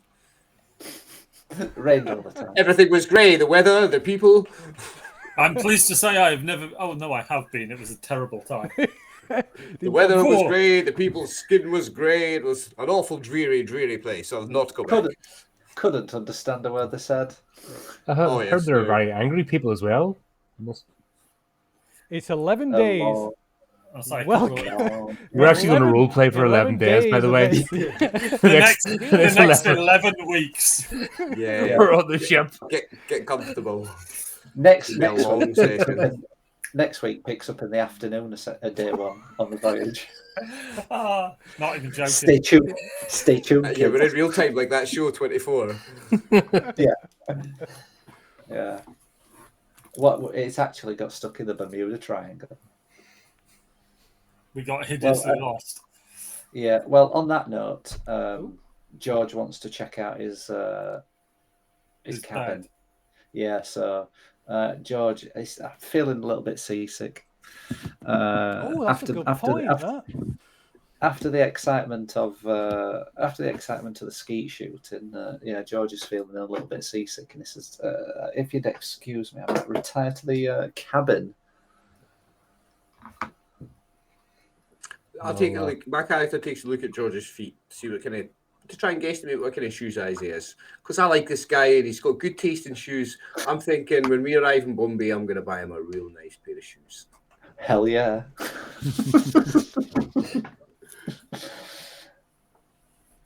Okay. My work here is done. Right, well, sleep well. Yeah. You could go home now. You're finished your session.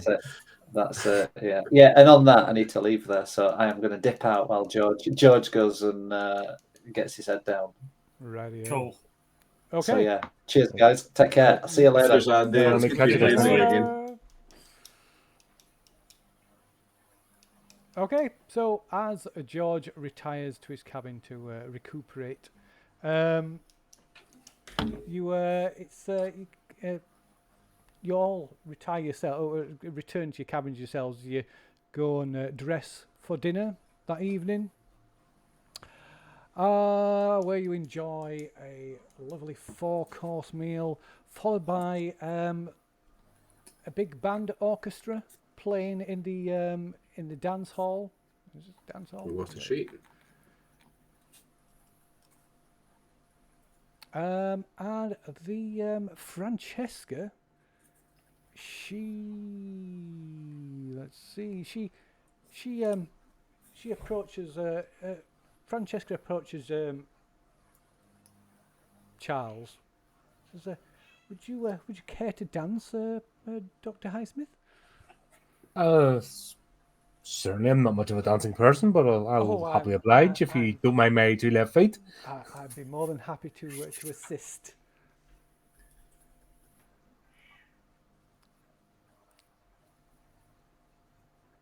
Okay, it's always good to have blood in your legs. Yep, that's good. Yeah, better make sure you got blood in your legs. Rightio then, Derek. Cool. No worries. See you next week. Gotcha. Peace. While the good doctor is distracted, because his mind's clearly not thinking straight, can I have a psychology roll on Francesca? Because it's deeply suspicious that she seems to be hitting on him quite hard. Yeah, why not?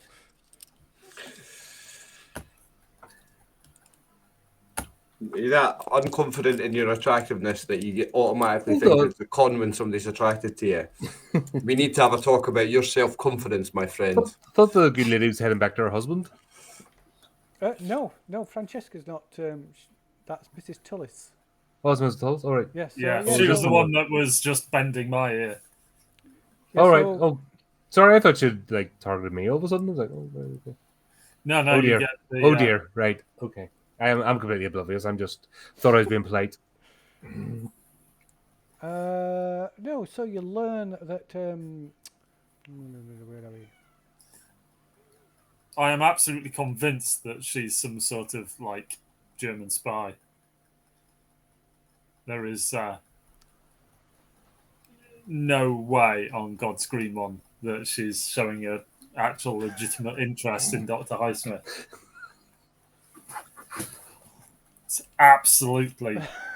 If Charles was then hearing distance, he would say there's a bit of a, deep-seated resentment there that maybe he hasn't worked through. We need to have a chat about your self-confidence, chap. I think Gerald needs to spend some time on my couch. We'll get this hashed out. No, he just needs a night with me and the brandy and the ladies, and he'll be fine. I'll sort him out. Don't you worry. Okay, that's also one of my concerns.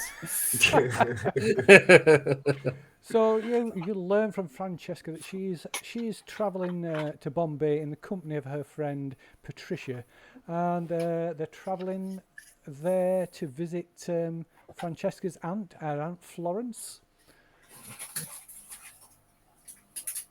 Can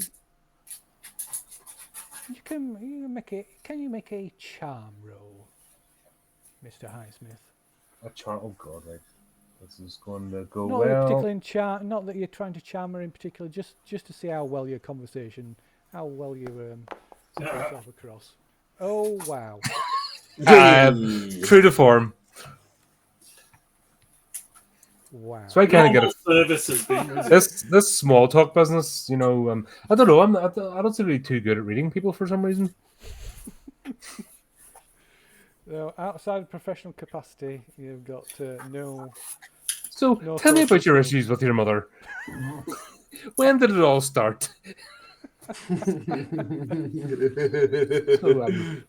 I'm sensing a bit of, I don't know, latent anxiety about your future in life. You know, Freud once said, and I just start. Go on, then, why not make a psychology roll? See if you can elicit her, learn more about her through practicing your Can't fail doing a professional roll. talents. Okay, wow, yeah, that'll do. So yeah, you kind of either directly or indirectly you learn that she's, as well as coming to traveling to visit her aunt, she's on the lookout for romance. Her and her friend Patricia, although you she gives the impression that Patricia is a little more reluctant in this in romantic pursuits, having had a messy breakup from a recent engagement. Oh, that's a tragedy. Obviously, people need time to heal from that sort of thing. That's why you have to be careful with these. You know, jumping in to the first person's never good. You take time to get to know someone. Just checking, psychiatrist and PI, is it? Colin's character, psychiatrist, Dave. Yeah, he's a PI. an alienist. He basically deals with criminal cases. Yeah, an alienist. Yeah. I watched that show. I'm technically a bookseller, but after things went hideously tits up in Scotland, like hideously tits up, in memory of fallen friends, I started not so much a detective agency as more a investigating paranormal or odd goings on, with George, as George is well, I think he calls himself a PI, passes himself off as a PI. And Dr. Highsmith was massively unhelpful in one of our as an NPC in one of our previous escapades. But he seems to have booked his ideas up somewhat since the snowball incident. One snowball was all it took. You saw the light, and possibly living through some guilt on how his actions or inactions led to the death of several of my friends, plus an entire village and the village. Yes, that was a bit of a whoopsie. So yeah, professionally, I'm a bookseller though. Yeah. So you also, she's kind of quite. Francesca comes across as being quite bland. She works as a typist at Lloyd's in London. But she does confess to have dreams of being an opera singer. Have you had lessons? She said she used to have lessons when she was younger, and just without warning, she just burst into song. Do you have any glasses shatter? She's quite good. So she sings a snatch from Verdi's Ada. Ah, bravo! Which she sings beautifully to the point that everybody in the dance hall, when she finishes, they all stop and they all clap. Even the band pauses briefly to applaud. And she kind of sort of blushes and laughs and says, I suppose it's kind of Ada is kind of appropriate because Verdi wrote the opera for the opening of the Suez Canal. Although, and she chuckles, although of course it wasn't written in time. They had to perform it a year late. She seems to find this highly hilarious. Do career laugh. Anyway, so what is everybody else doing while Dr. Highsmith is strutting his stuff with this young lady? Dancing with another more attractive young lady. Is there? Oh, Well, I was going to see if Miss Barry would like to dance, actually. Miss Berry, sorry, not Barry. Miss Berry, yes, Patricia. Okay, so she's not as talkative as Francesca, and it probably takes several attempts. You almost have to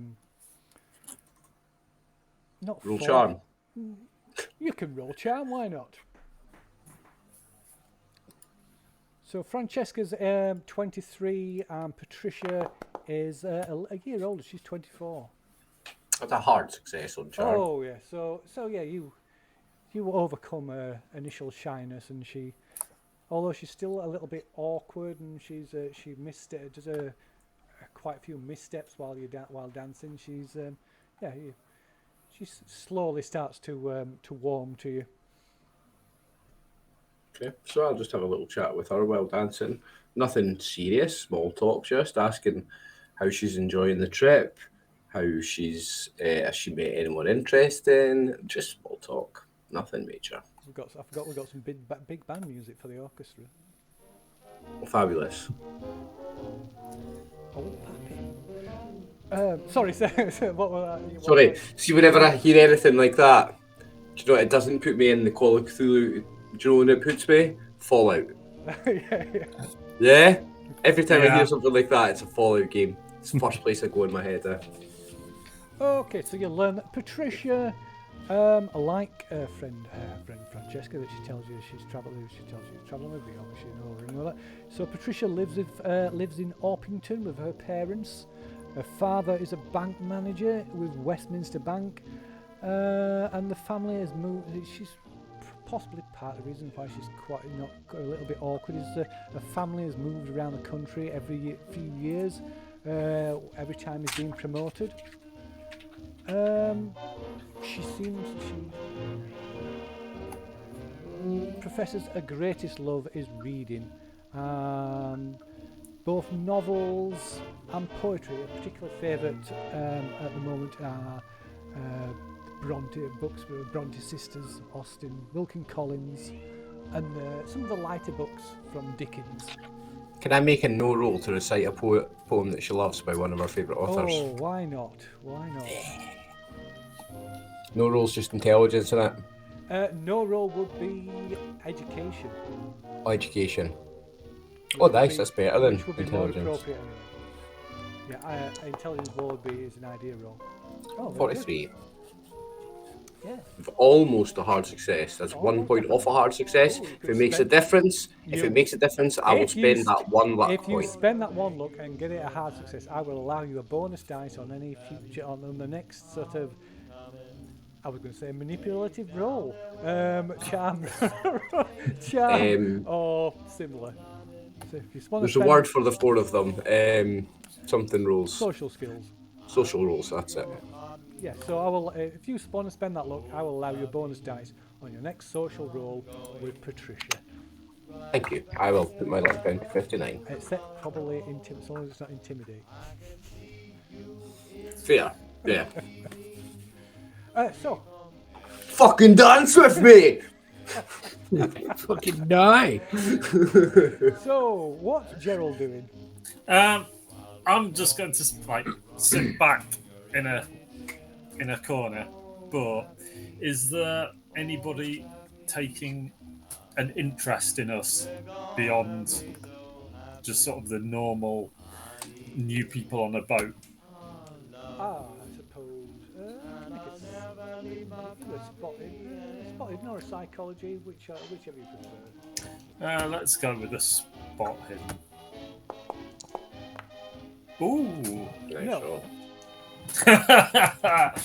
Okay. Other than Henrietta, who takes a seat to the side of you. She's just a mad lady, isn't she? So, Mr. Black, what is it that brings you to India? Right, okay. I am going to go for...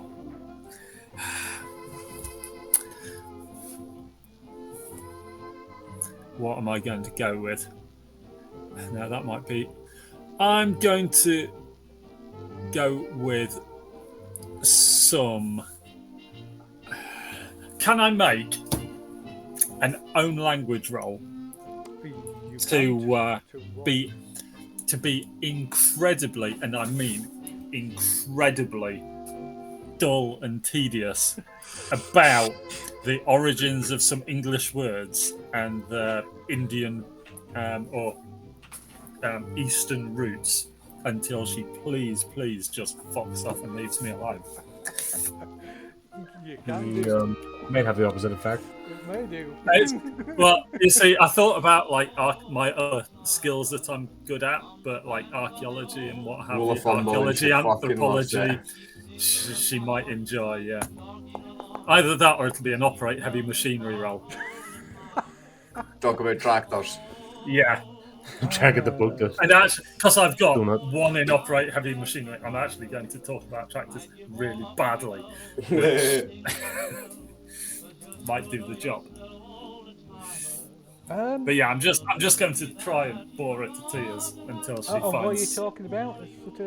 Oh, I don't even the roots of some really cultural obscure... roots of language. Yeah. Oh, wonderful choice. Wonderful choice. I'm going to try and be as boring as I possibly can.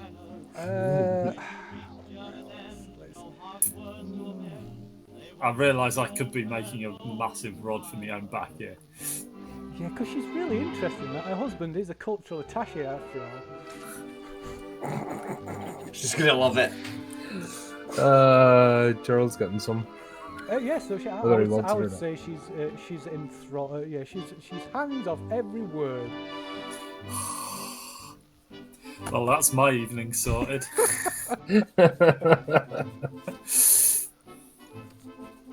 Okay. So, I would say that will probably bring that day to a close. Marvellous.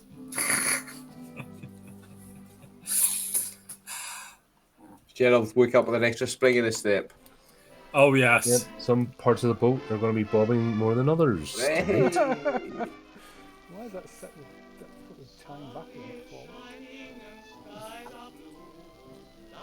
Okay. So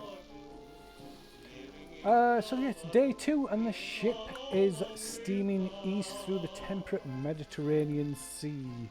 After you've breakfasted, Mrs. Tullis invites Gerald and the Reverend and anybody else who's interested to a game of deck quoits. I think I have some reading to do. Just research for the oncoming expedition. Julian wants to know if they're having a wager on it. Mrs. Tullis is not offended, but she finds that suggestion very base and ignorant, coarse. No, there will be no gambling, Mr. Knight. Well, there'll be no interest from me. Oh, come on. You know, maybe just sixpence. Just to keeps things interesting. Just between me and you, just keep me interested. All right then, Gerald, old boy. Okay. Just to make it interesting.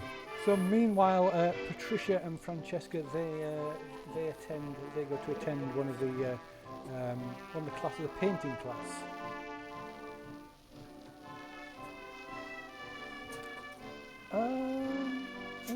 So what is Charles doing?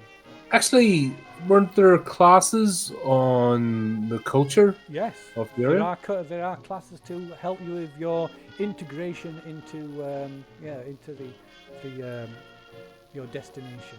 Let's go for one of those. And why Excellent. not? I Let's can go do bombard that. you with facts. Yeah. Make it rain. Okay, let's see. Because it'd be far more, but slightly less interesting than playing deck quats. Okay, so Bombay in India. The name Bombay, as your good friend, fellow passenger Mr. Thomas told you, derived from the Portuguese Born Bahia, meaning good bay. Bombay passed into British hands in 1661 as a gift to Charles II in the dowry of Catherine of Braganza.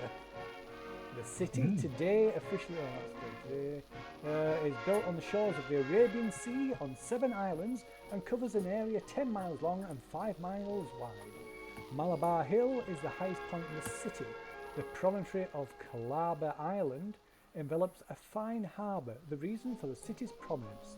The climate is humid but eased by warm ocean breezes that clear the air.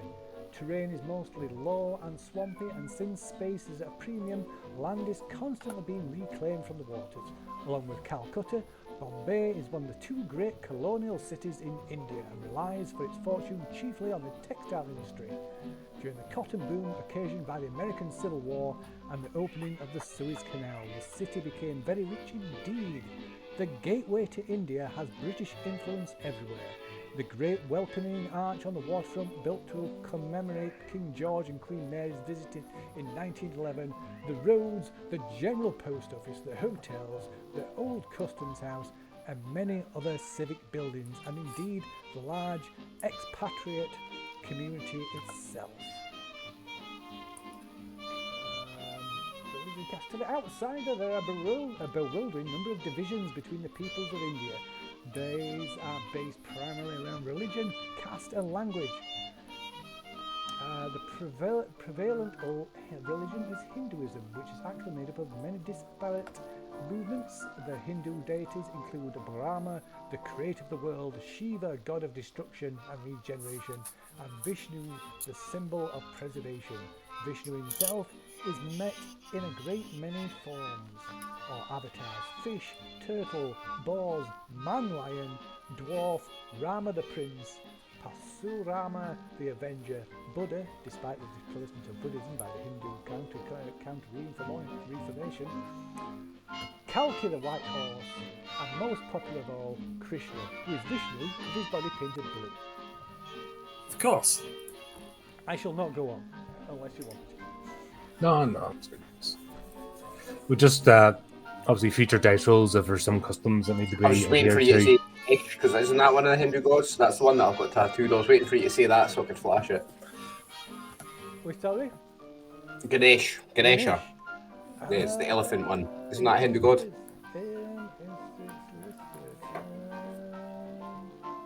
That one there? No. Is that another Sikh? Oh, it's got green in it. Does it like it because of the green? No, it's not. Yeah. Is that not one of them? I thought it was. No, I don't know what religion it's from then. I just like the artwork. I thought it was. No, it is Hinduism. It is Hinduism? I thought so. I thought it was. Strangely not listed. Not listed in yours, though. Yeah. There's a bewildering... Hindu god of beginnings. Pardon me? Daughter of Shiva.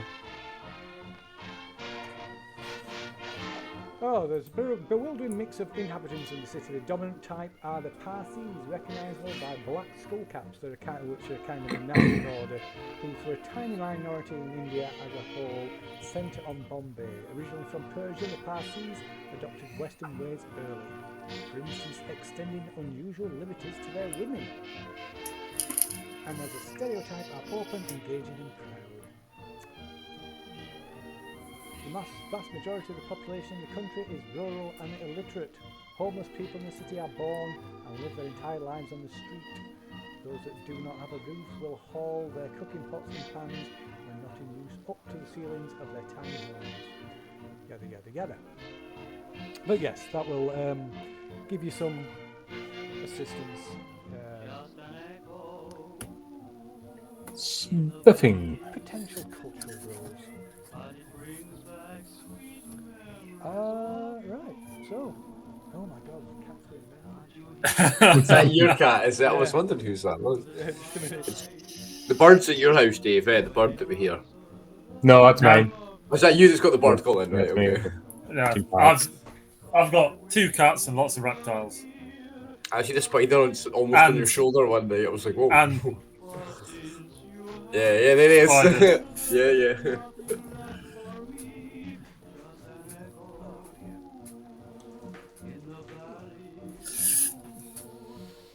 Okay, right. So, is anybody wanting to do anything in particular? Probably finish your game of quotes. Who won? I'm obsessed with gambling. Who won? Should we just roll off against each other? Be a throw roll, I guess, because you throw. Oh, yeah. Those rope rings, and you got to throw them into like a bit like. Glad it was only sixpence. Boom. Well, you're 6 pence better off now, Gerald. I'm 6 pence bit worse off again. I'll have you next time, chap. Well, Mrs. Tullis. Perhaps Mrs. Tullis was terrible. And the Reverend. The Reverend was also terrible. So yeah, Gerald won that game of deck points. Well played, Gerald. Well played, chap. Well played. It's what I do best, apparently. So, like I say, is there anything anybody wants to do? I mean, Charles is attending one of the classes.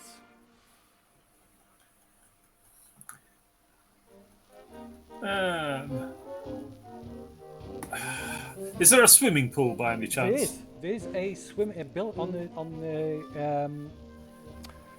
one of the lower decks. There is an indoor swimming pool. I think possibly something of a swim, just to try and it's good for the muscles. Okay. Apparently, anyway.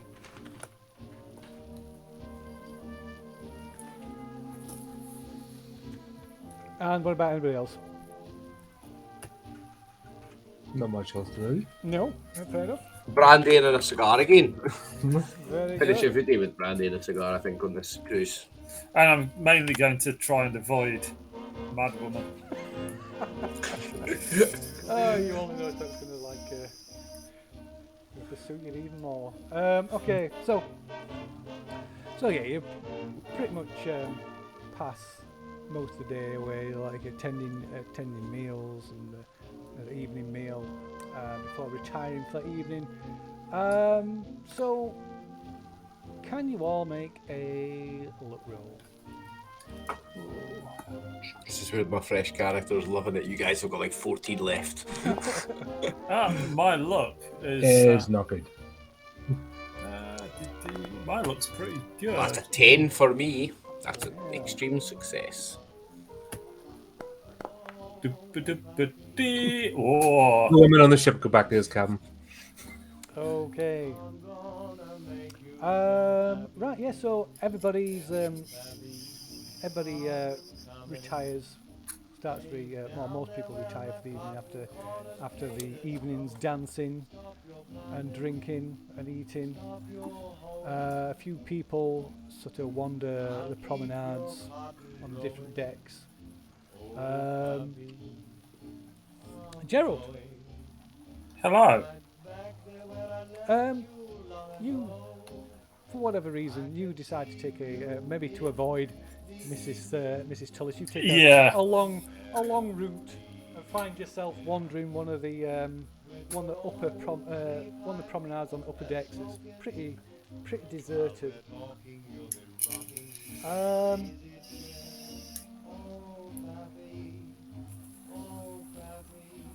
when your attention is drawn by the sound of what sounds like children playing and singing. Whereabouts? So you follow the sound. You head over to one of the deck railings that overlook one of the lower decks, and you can see a group of children that are like dancing and singing, kind of just playing children's games.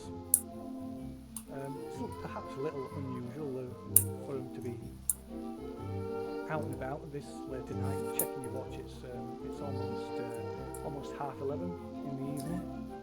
Are they supervised? They are not. No. That sounds incredibly dangerous. Is there a crewman or a purser anywhere within summoning distance? So you don't glance around. You don't see any of the crew on this particular deck. But you do spot one on one of the lower decks, the same deck. In fact, not too far from where the children are playing. I'll go and talk to him. I'll make my way down.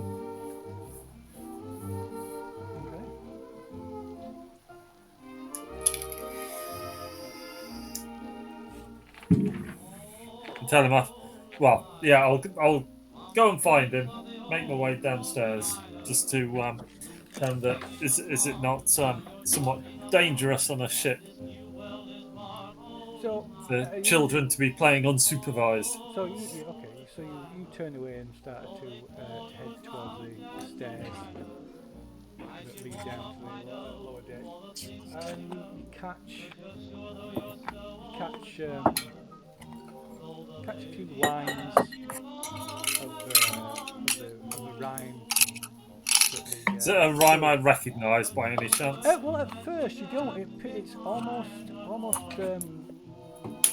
sounds like the singing in Italian, and then as you hear, as kind of get snippets that's like caught in the breeze that come clearer. You hear a little bit clearer. You realise you're mistaken. It's actually English. You can hear the odd word.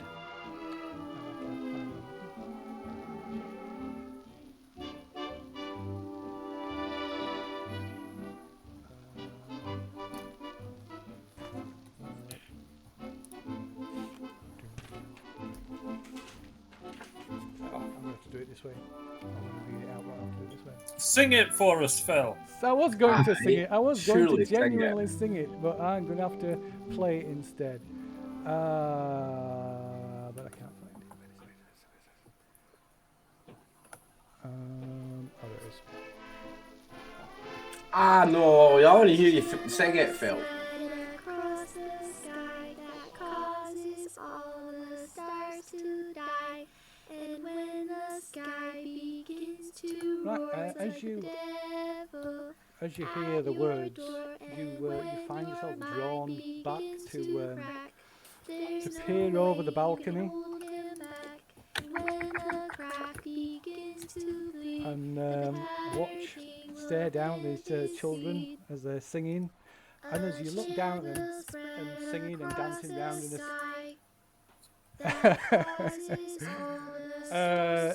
dancing round the circle, they look up. They look directly up at you, and as they look up at you, you can see it's almost seems like they're really close. They're suddenly really close. Instead of being on the deck below, it's almost like they're just a few feet away, and you can see directly into their faces and into their wide black pupilless eyes. Black eyes that are filled with a spinning void and endless stars. And as you watch, you feel your head start spinning, almost almost as if it's been swallowed by this void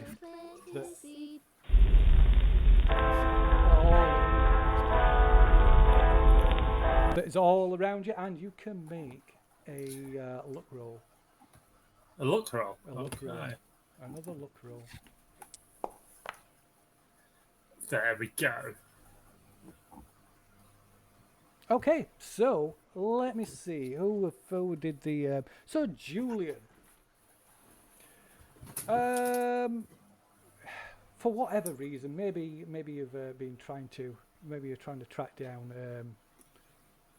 Patricia for a late night stroll, or for whatever reason you wandering the decks, and just by chance you round the corner on one of the upper decks just in time to see Gerald climbing up onto the handrail of the deck balcony.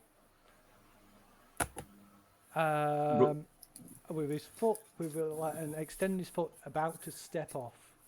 I will run towards him and reach towards him to try to grab him and pull him back. Okay, so yeah, you just dashing forward. You just managed to grab him as he. What are you doing, man? Starts to tip forward as you and as you grab him and shout at him, he suddenly, Gerald, you suddenly come to and find yourself teetering on the edge of this railing, and probably overbalance backwards and fall back onto the deck behind you and on top of probably into Julian's arms or on top of Julian. He gets, man. What are you doing? He falls, I guess. Julian pulls over back. What am I? Those damn children playing. What are you doing there, man? You fall to your death. What?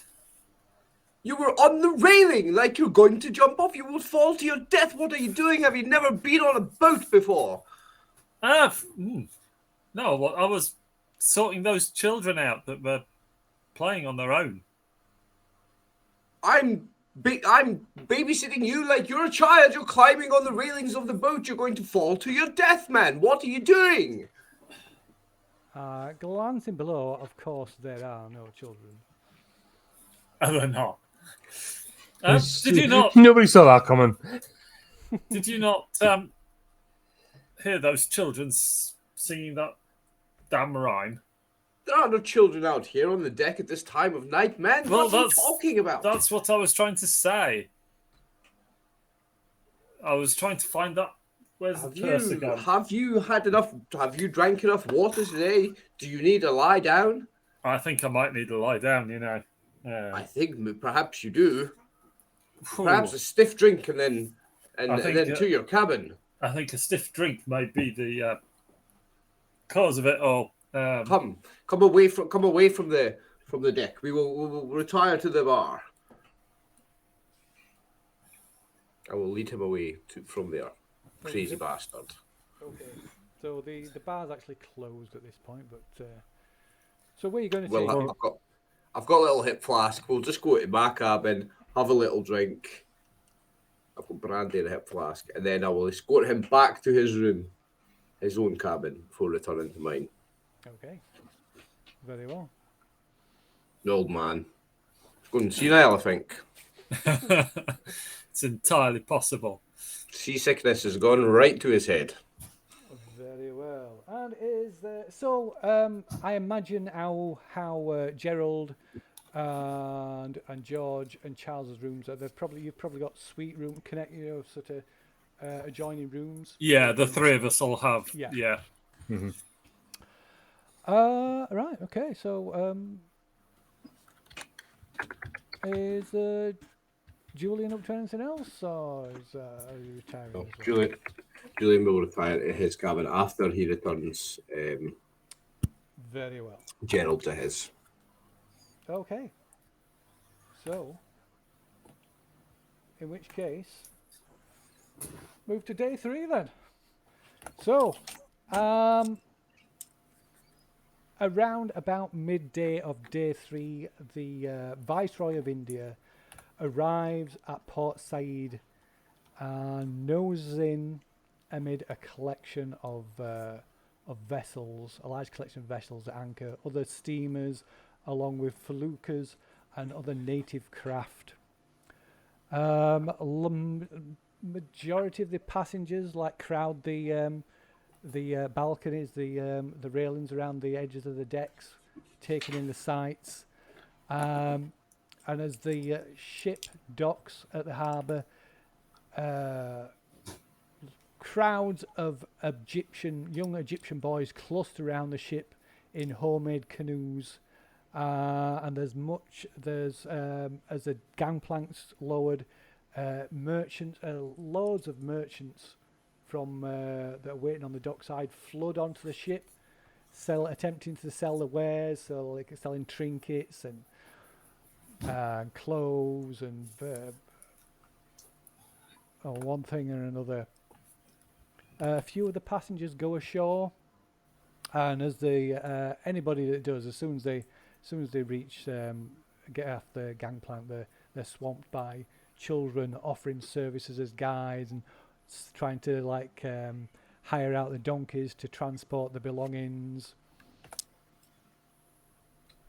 So the weather here is quite a bit warmer.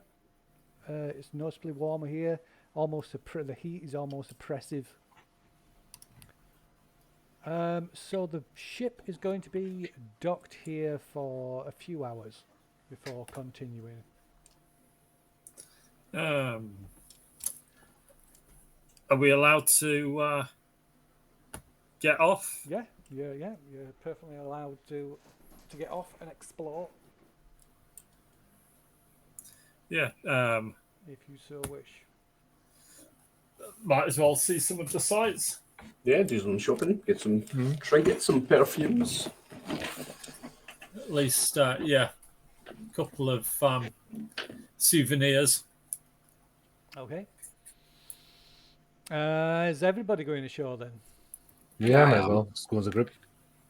Yeah. Okay. Fair enough. Okay. Right. So there's numerous shops and markets, but there's very little interest beyond the merchants that actually came on board the ship. Most of the shops and stores and markets are selling just mundane, everyday things. So you come away quite disappointed. All the band configurations, no. So no Malenk configurations, no, unfortunately not. So you return to ship probably disappointed and empty-handed. Yeah. That was Egypt, right? Well, wasn't that emotional Port Said. about picking up souvenirs, you know? You can probably pick up something. I mean, nothing. Yeah, but No, see, it wasn't that emotional. You know what I mean? It wasn't like come back. Oh no, I didn't get that old thing carved out of wood. You know, it's more out of interest. Calm down.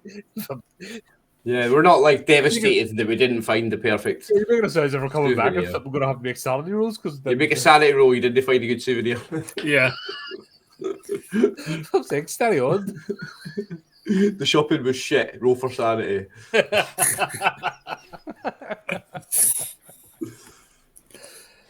okay. So So after a few hours, the ship departs Port Said.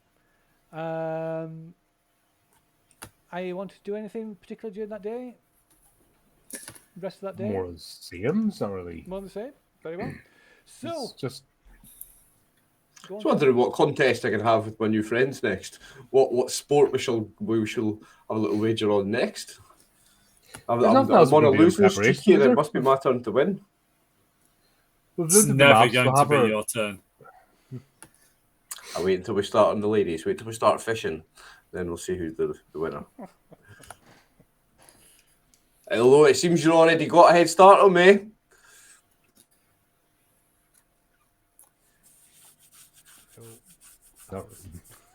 Not biting. No, he's not biting. He's not biting. What is her name again? Mrs. Jessica? Oh, I'm just doing my best to avoid that whole situation. In fact, was she not She's married. being disapproving of the gambling? She was. Mrs. Tullis was disapproving of the I'm a gambling. massive gambler. I gamble on everything. I'm going to fundamentally embrace Julian's Lust for betting on everything. Yeah. Who can eat their breakfast the fastest? We're having a shilling on it. Yeah. Yeah, sounds good. Who can get served first at the bar? Yeah. Everything we have, every single thing we have a wager on. Whose piss lasts the longest? Who can do the longest piss at the urinal? That's a wager. Really, and I'm going to make sure she's aware, not of the longest piss at the urinal. Well, actually, that might do it. That might be the one that drives her away, though. But yeah, I'm just going to make sure she's fully aware that. Oh yeah, let's have a couple of shillings on that. However, if you don't do the deed, she might tell her husband that you were making untoward advances, and then you have an angry spouse after you. I don't think that's going to happen. Stop trying to dig me a hole. I can dig one perfectly well on my own. I'm an expert in dealing with angry spouses. Don't worry about it, Gerald. I'll teach you the ways. Okay, so you while away the rest of the day doing whatever pastimes or whatever it is you plan to do. Should we just roll luck to see who won money and who lost money today? Why not? Gerald? Why not? We don't even need to decide what we were playing. We were just betting on everything all day. Second. And I lost again. You know it. Okay, day 3, lose more money. This is getting, this probably pays better than my bookshop. Okay, so during that evening, you all sat having Spot dinner of tiffin at table 8. You got all your travelling companions are sat present. Even Mr. Thomas, I keep forgetting his name. Is that quiet and doesn't do anything? Yeah, even Mr. Thomas, the kind of bookworm who spends most of it, who barely talks, but he's quite animated the conversation this evening, and he's constantly quizzing the three of you, Gerald, Harry, and George, about your trip to India, and that you mentioned travelling to Nepal and Tibet, and possibly to Tibet, and it's just constant questions. Man seems to want to know a lot about us, gentlemen. Yeah. It's a little suspicious. I'll say that when he's not there. Say that when me and Gerald are away having a bet on a piss. Why does he want to know so much about us? I'm not keen. Well, yeah, it's curious. Like, that's not how you make friends. You gamble on pisses. That's how normal people make friends, right? You don't just ask them all these questions about where they're going and what they're doing. And make conversation. No, that's terrible. No, that's a very strange way to go about things. Can I try and turn the tables on him and ask him loads of probing? Pretty much any time he asks a question, just try and flip it back to him on where he comes from, what he's doing here, where's he planning on going. Give him a bit of the third degree. What, trying to intimidate him, or? No, just anytime he asks us a question, I'll just flip it back around to him. Answer with another question. Yeah. Yeah. Okay. Projecting it back onto him. Yeah, he's more than happy to respond to your questions, and he regales you with you learn that he is an accountant, and he's taken up a brand new position with the Department of Trade in Bombay. He's there for a 2-year tour, which will also encompass Delhi and Calcutta. and he's quite excited and overawed by the whole thing of the whole journey and expedition in front of him. You also learn that he's also very fond of the Times crossword puzzles. Is he? Yes. Uh, And Arthur Conan Doyle. okay. To the point that he doesn't shut up. He does not shut up, and he's quickly. A conversation with Mrs. Tullis it starts to sound very appealing. Maybe. Okay. I've got a new mission in life. I'm going to try and hook up this guy and Mrs. Tully. That is now my primary objective for the next 9 days. Matchmaking. So Thomas is 26. Yep. That's young and virile enough to. You have a point there, I'm sure. Okay. They seem a match made in heaven. Radio. Yeah. That is now my mission. And I'm going to bet Julian that I'm going to be the one to succeed and he's going to fail, just to make sure that he helps me. That's a big wager. We'll have £1 on it. That's a pound. Right pound. £1 British pound. Big one of these. And one big bit. One of those massive bits of folding money. Sheets of paper. Very well. So, is there anything that anybody wishes to do this evening? Well, I think you know what we're doing. Matchmaking. And how are you going to try and go about pairing up Mr. Thomas with... Why get them drunk, of course. How else? Alcohol is the best lubricant. And everyone knows this. I'm going to start intimating to, when they're talking to us separately, obviously we now know sort of where their interests lie. And so I'm going to go to one and go, Mrs. Tully was fascinated when I was talking to her about something similar. And, your man there, he was very interested. He's not a psychologist for nothing, eh? Yeah. And obviously they're going to be far too polite to go, you're a boring bastard.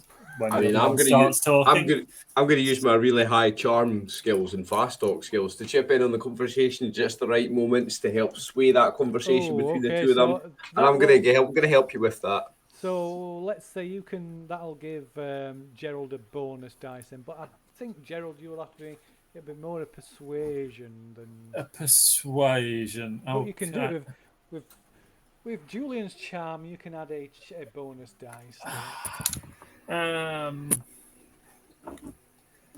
Okay. Can I not use psychology instead? Or how about this, Phil? If I succeed on a charm roll and a fast talk roll, he gets 2 bonus dice. Go on then. Hey, there you go, right. See that? Not just a character in real life. 64, there's 1.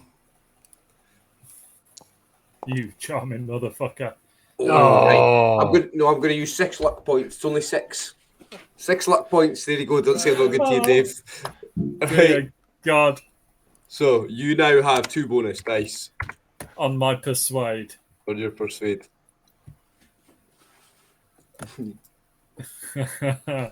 Oh, fuck. You don't know this what is my not me persuade rolling. is. 10. Hey! Oh! Oh! You're exactly slapping that person. Oh. It's the scene out of Midsummer. Basically guiding him in, yeah. You know the scene out of Midsummer? Who's going to be the granny and who's going to be the mother? That is a beautiful moment. So you can. Somebody has to sing in his ear. So how do you get them together? I mean, obviously this is going to be purely on an intellectual level. Oh, absolutely. Yeah, I think it's just talking to them and finding that confluence of interests. A common denominator. Yeah. Between the two, they are both intensely dull. They must have a common denominator of might be the Times crossword. You never know. They both really love potatoes. And yeah. Yeah, when they do the Times crossword, the words extramarital affair appear in the middle as if prophets. But yeah, it turns out that they're both deeply enamoured of the Times cryptic crossword.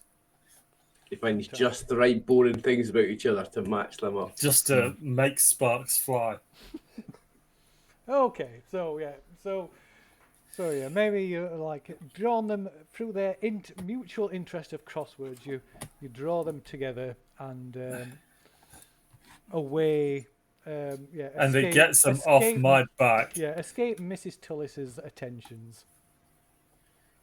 Result. Very good. So that was day 3. Is anybody doing anything during the evening of day 3? I think a nice, relaxing evening at the bar without the company of either of those two clowns is the order of the day. Very well. I'm thinking Julian spends a little time at the bar and then he's going to spend an evening not alone in his cabin, doing some fishing, if you will. Doing some fishing. Is there anybody in particular? Mrs. Tully. No. I'm just warming up, just practicing for now. So no one in particular, no. Okay, fair enough. Well, you can give us a charm roll.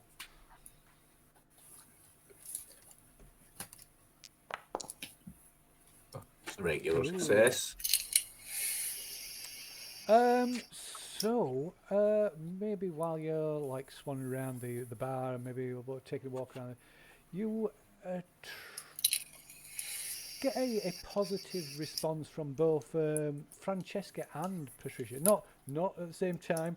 You come across them individually, speaking to them, and there's get some definite positive vibes from both of them. Should I go for the 3-way, lads? Should I go for it? Rude not to. It was but yes, but not in that sense. No. So I will. Isn't one of them shy? Yeah, I'm going to. So maybe Patricia's your friend can help shy. her warm her up. You know what I mean? It'd be only, you could just talk it to her that way. That's she'd be a true friend if she could show her the ropes. Apply lots of lubricant, aka alcohol. Many luck rolls does that take? I mean, you miss 100% of the shots you don't take, right? That's it. So yeah, it's only what 8 more days in the boat, so it'll not be awkward much. So yeah, you make some headway with both. So yeah, you could probably choose. You have to do the typical just come out of the shower scene and them both being at your cabin. Did you arrange them to arrive at the same time? Going, oh, how did that happen? No, I can't choose. I'm a high stakes gambler. I'm in it to win it. I'm going for the 3-way. It'd be rude not to. I'm sorry. Like Michael Jordan said, you miss 100% of the shots you don't take. Okay. Right. Okay. So we shall move to day 4 then, I believe, instead. Hey. So day 4 finds the Viceroy of India heading south and into the Suez Canal. Ooh. That's what country is the Suez Canal? Oh God, it's. I want to say Colombia, but it's not. It's Panama. No, it's not Panama. No, that's the Panama Canal. What's the Suez Canal? The Suez Canal, it's between the Mediterranean and the Egypt. Red Sea. Oh, right, okay. Yeah.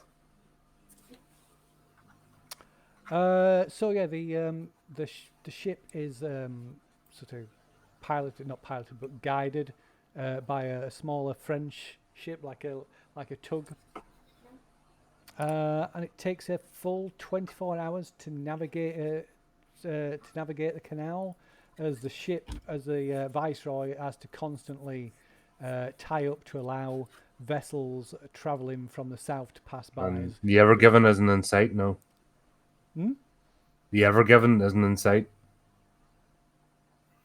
Say again, Colin. The Ever Given, you know, that bloody ship that blocked it for like a month. Oh yeah.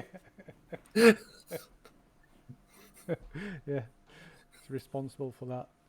But yeah, it was a full month that just blocked that entire ship. Was that recently? It was last year. Last year was. Yeah, I remember the Suez Canal being in the headlines. Like, yeah, because of that ship that beats itself. It was a container ship, beats itself, and nobody couldn't get it moved for loving their money. And that whole shipping name was out of commission for a month. And everybody's wish orders were delayed, and that just led to say it's something like this massive, supposedly this amazing engineering feat. It looks, it looks like it looks really narrow and shallow. So when you're traveling south, you have to give way to ships that are traveling north. Apparently, they have priority. But anyway, so it takes a full 24 hours to navigate the canal. But during lunch, Mrs. Tullis gathers you all together and mentions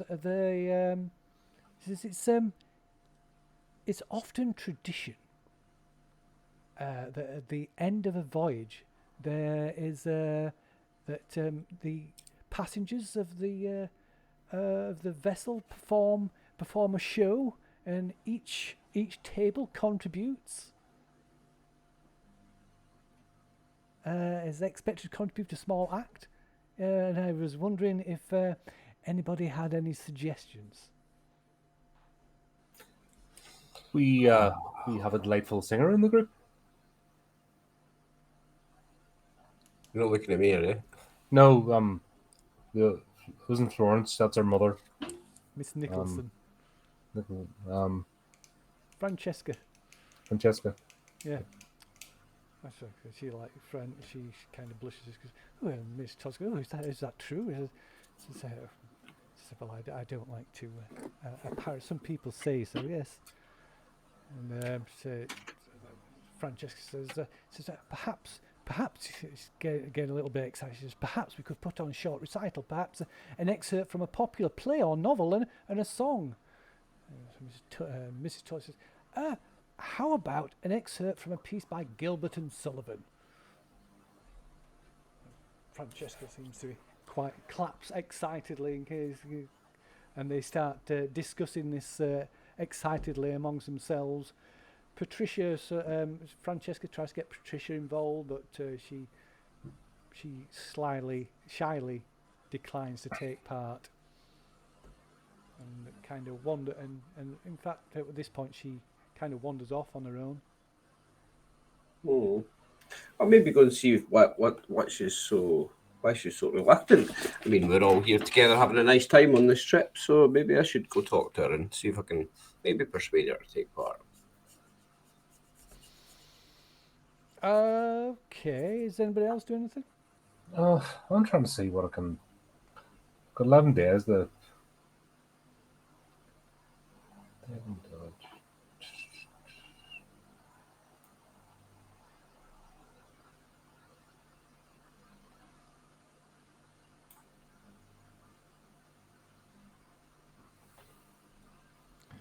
So, As I've done a lot of reading, I'm just trying to think, is there a skill I can bump up while I'm you can on this? potentially, you can potentially like practice a skill, yeah. So tailing Patricia out of the dining hall, you find her sort of sauntering along one of the promenades on her own, and she glances over as you approach, and she kind of half smiles.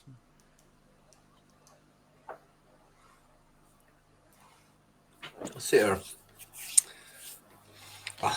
I'm not keeping up the voice. I'm not keeping up the accent. Maybe I'll start the next session. I'll maybe have another. It's okay. It's okay in a short burst, eh? Aye, it's all right in short bursts, exactly. So I'm going to just say to her, like, what's upsetting you? Why don't you want to take part? It's a nice part of the trip. We're all having a nice, fun time together. We're going to do a little play. I'm not an actor. I don't think anyone else is actors. We have one singer. The rest of us are normal people. Come, it's going to be such fun. You should come, or at least come sit with us while we discuss it, and perhaps maybe the idea will grow in you. You seem to be having a fun time with Francesca. Francesca's a lovely girl, but there's a reason I'm out here with you and not in there with her. Come on. Oh, okay, make a charm roll. Why not? All right. Success. Right, she sort of kind of half smiles. Says, "I'll think about it, Julian. I want to be on my. I need to be on my own at the moment." Of course you do. Let's walk. Let's be alone. So I'm going to take her for a walk. We can be alone. It's fine. We'll start walking towards my room. Okay, well, so you walk along for a bit, a short way, and after a while, she tentatively links arms with you. Result. For anyone watching on thinking, what an asshole, Phil gave me this character. I'm role playing it well. Didn't make this character. This is the character. I never made it. Paranoid much? Oh no, the Twitter mob will come after me. Exactly. I don't want to get this guy banned for Twitch. So there's worse. You just have to scroll down the screen. There's worse. No. I will take her arm and we will go. Perhaps not to my place. We're only on day 4. I have to be a bit of a gentleman. It's the 1920s. Do you know what I mean? Like, we'll go to the bar, then I will escort her back to her room where she can be alone. Okay. But I'll spend the next little while walking with her and talking with her. So, Charles, you were approached by Francesca, who asked if she could talk to you in private. Certainly. Is something troubling you?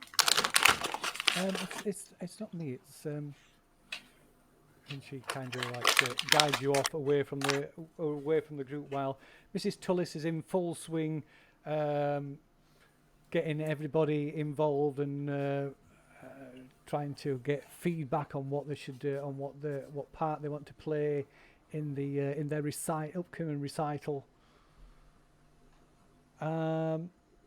So once you're out of earshot, probably outside, she says, I'm a little worried about Patricia. It's this Julian fella. I'm not sure of his intentions, and Patricia's a little vulnerable. She's had a rough time lately, and she. I don't know what the problem is, but she's.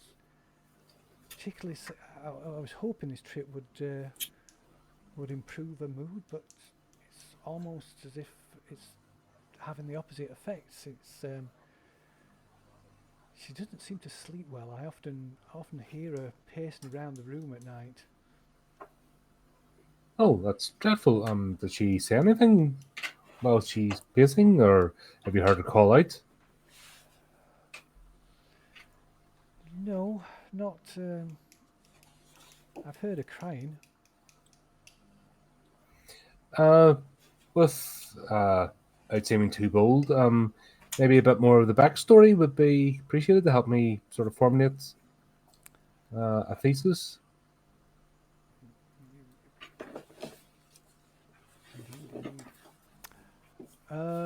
Oh dear, did I do it again? Give me backstory. Okay, so she tells you that about a month ago, she was engaged to be married, and with just a few weeks before the marriage was supposed to take place, the engagement was broken off, and Francesca doesn't know the details, but she believes Patricia's fiance had a mistress, and so the family found out, and so they forced him to break off the engagement. Well, that sounds like the family were decent. A lot of people would have let that carry on to save face. So indeed, although Patricia it had quite the impact on Patricia. She was. Just out of curiosity, what was the fiance's name? Albert.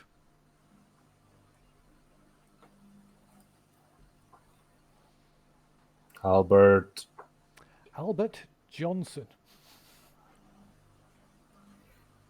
Right. No tenuous links in. No. Right. No. Okay. It's pulled out of the air. Yeah, I said something like Gresty or something. I'd just be like, oh, right, okay.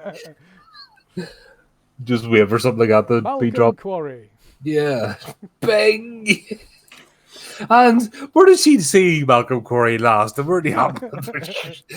I think I need to organise some sessions on my couch.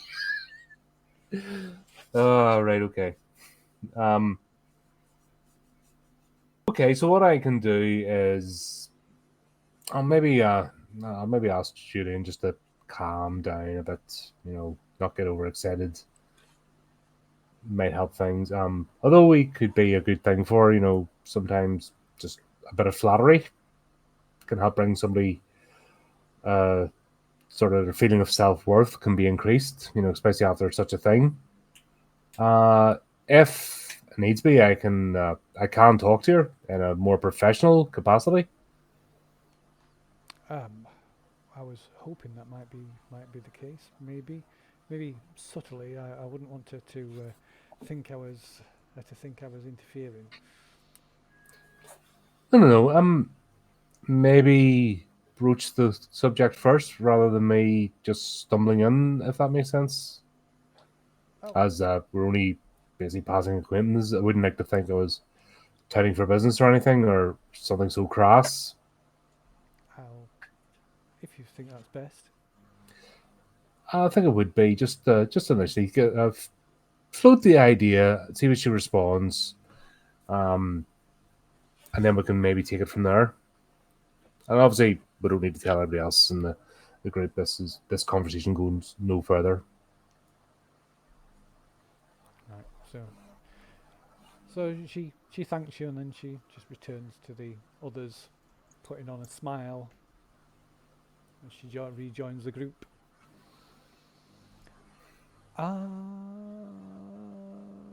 Right. Okay. So, is anybody doing anything during the day? Do anyone do anything? Suppose I'll see if I can bump into Julian at some point away from the rest of the group. Okay. So yeah, but you can probably find and intercept Julian wandering the decks. Talking to various women. Yeah. See who wants a bet on something. Yeah, probably chatting after his the human pinball. Ding, ding, ding, ding, ding. Womanizing and trying to find someone to gamble with. Yeah. Is Gerald doing anything? Dave dropped out ages ago. Oh, did he? Yeah. Oh wow, I missed that. Dave's still been here for half an hour. Oh right, wow! I got so involved. Oh wow, shit. Don't know what happened. He just dropped out. All right, I'm going to say I didn't. I've not actually checked Discord actually to see if he's maybe wrote something there. No, he hasn't. Not in, yeah. Oh, there's something in the chat. Speak of the devil, he shall return. Oh, no. There he is, though. No, my internet dropped out. And I could hear you rattling around. I was just letting you carry on. I've been here all the time. Aha. No, I'm very much keeping my head down just in case these two manage to split up the happy couple and the Eye of Sauron returns to me. So no, I'm going to keep my head down and out of sight because I'm not going through that again. I'm quite happy for those two to, and obviously I have blissful ignorance of anything else going on. So no, I think it's job well done from my part. Very good, very well. Okay, so yeah, you like I say, Charles, you encounter Julian prowling the decks. Having fun, my good friend. Yes, the weather is beautiful. The women are beautiful. Yes, of course, I'm having a fantastic time, my friend. Absolutely. Could I just suggest, with regards to two certain young ladies that maybe not too much fun's had? Not for any reason, more for not to get yourself into something, let's say, complicated. I have a sneaking suspicion. Let's just say some people carry what's known as baggage, additional, and I'm sure a man like yourself would appreciate. You refer to Miss Berry, yes? I would actually suggest both might have a bit of baggage and maybe a bit of, I don't know, there's something going on between the two of them as well, as in possible rivalry. So to show affection the one over the other and vice versa. This is something I did notice myself and I was a little worried about, yes. Yeah, I would just all's fair and this sort it's of like, sporting of things. Every time I'm nice to one, the other is glaring at me with wicked eyes like I've pissed in her cereal. Yes. So I would suggest maybe you don't want to get embroiled in that, because there's when things get complicated, it tends to not go well for the gentleman in question. Tends to get blamed. Yes, it's not a situation I'm unfamiliar with, my friend. Oh, I just think there's something deeper going on there, and I'm just trying to. I will heed your words of wisdom. Yeah. Glad to help. Like I said, just and act accordingly. Thank you for your counsel. Much appreciated. So I can go with a clear conscience that I've at least tried. Yeah, that's you off the hook now. I'm not your problem anymore. That's it. Can I make a psychology roll? That's just for a laugh. Oh, go on then. Oi.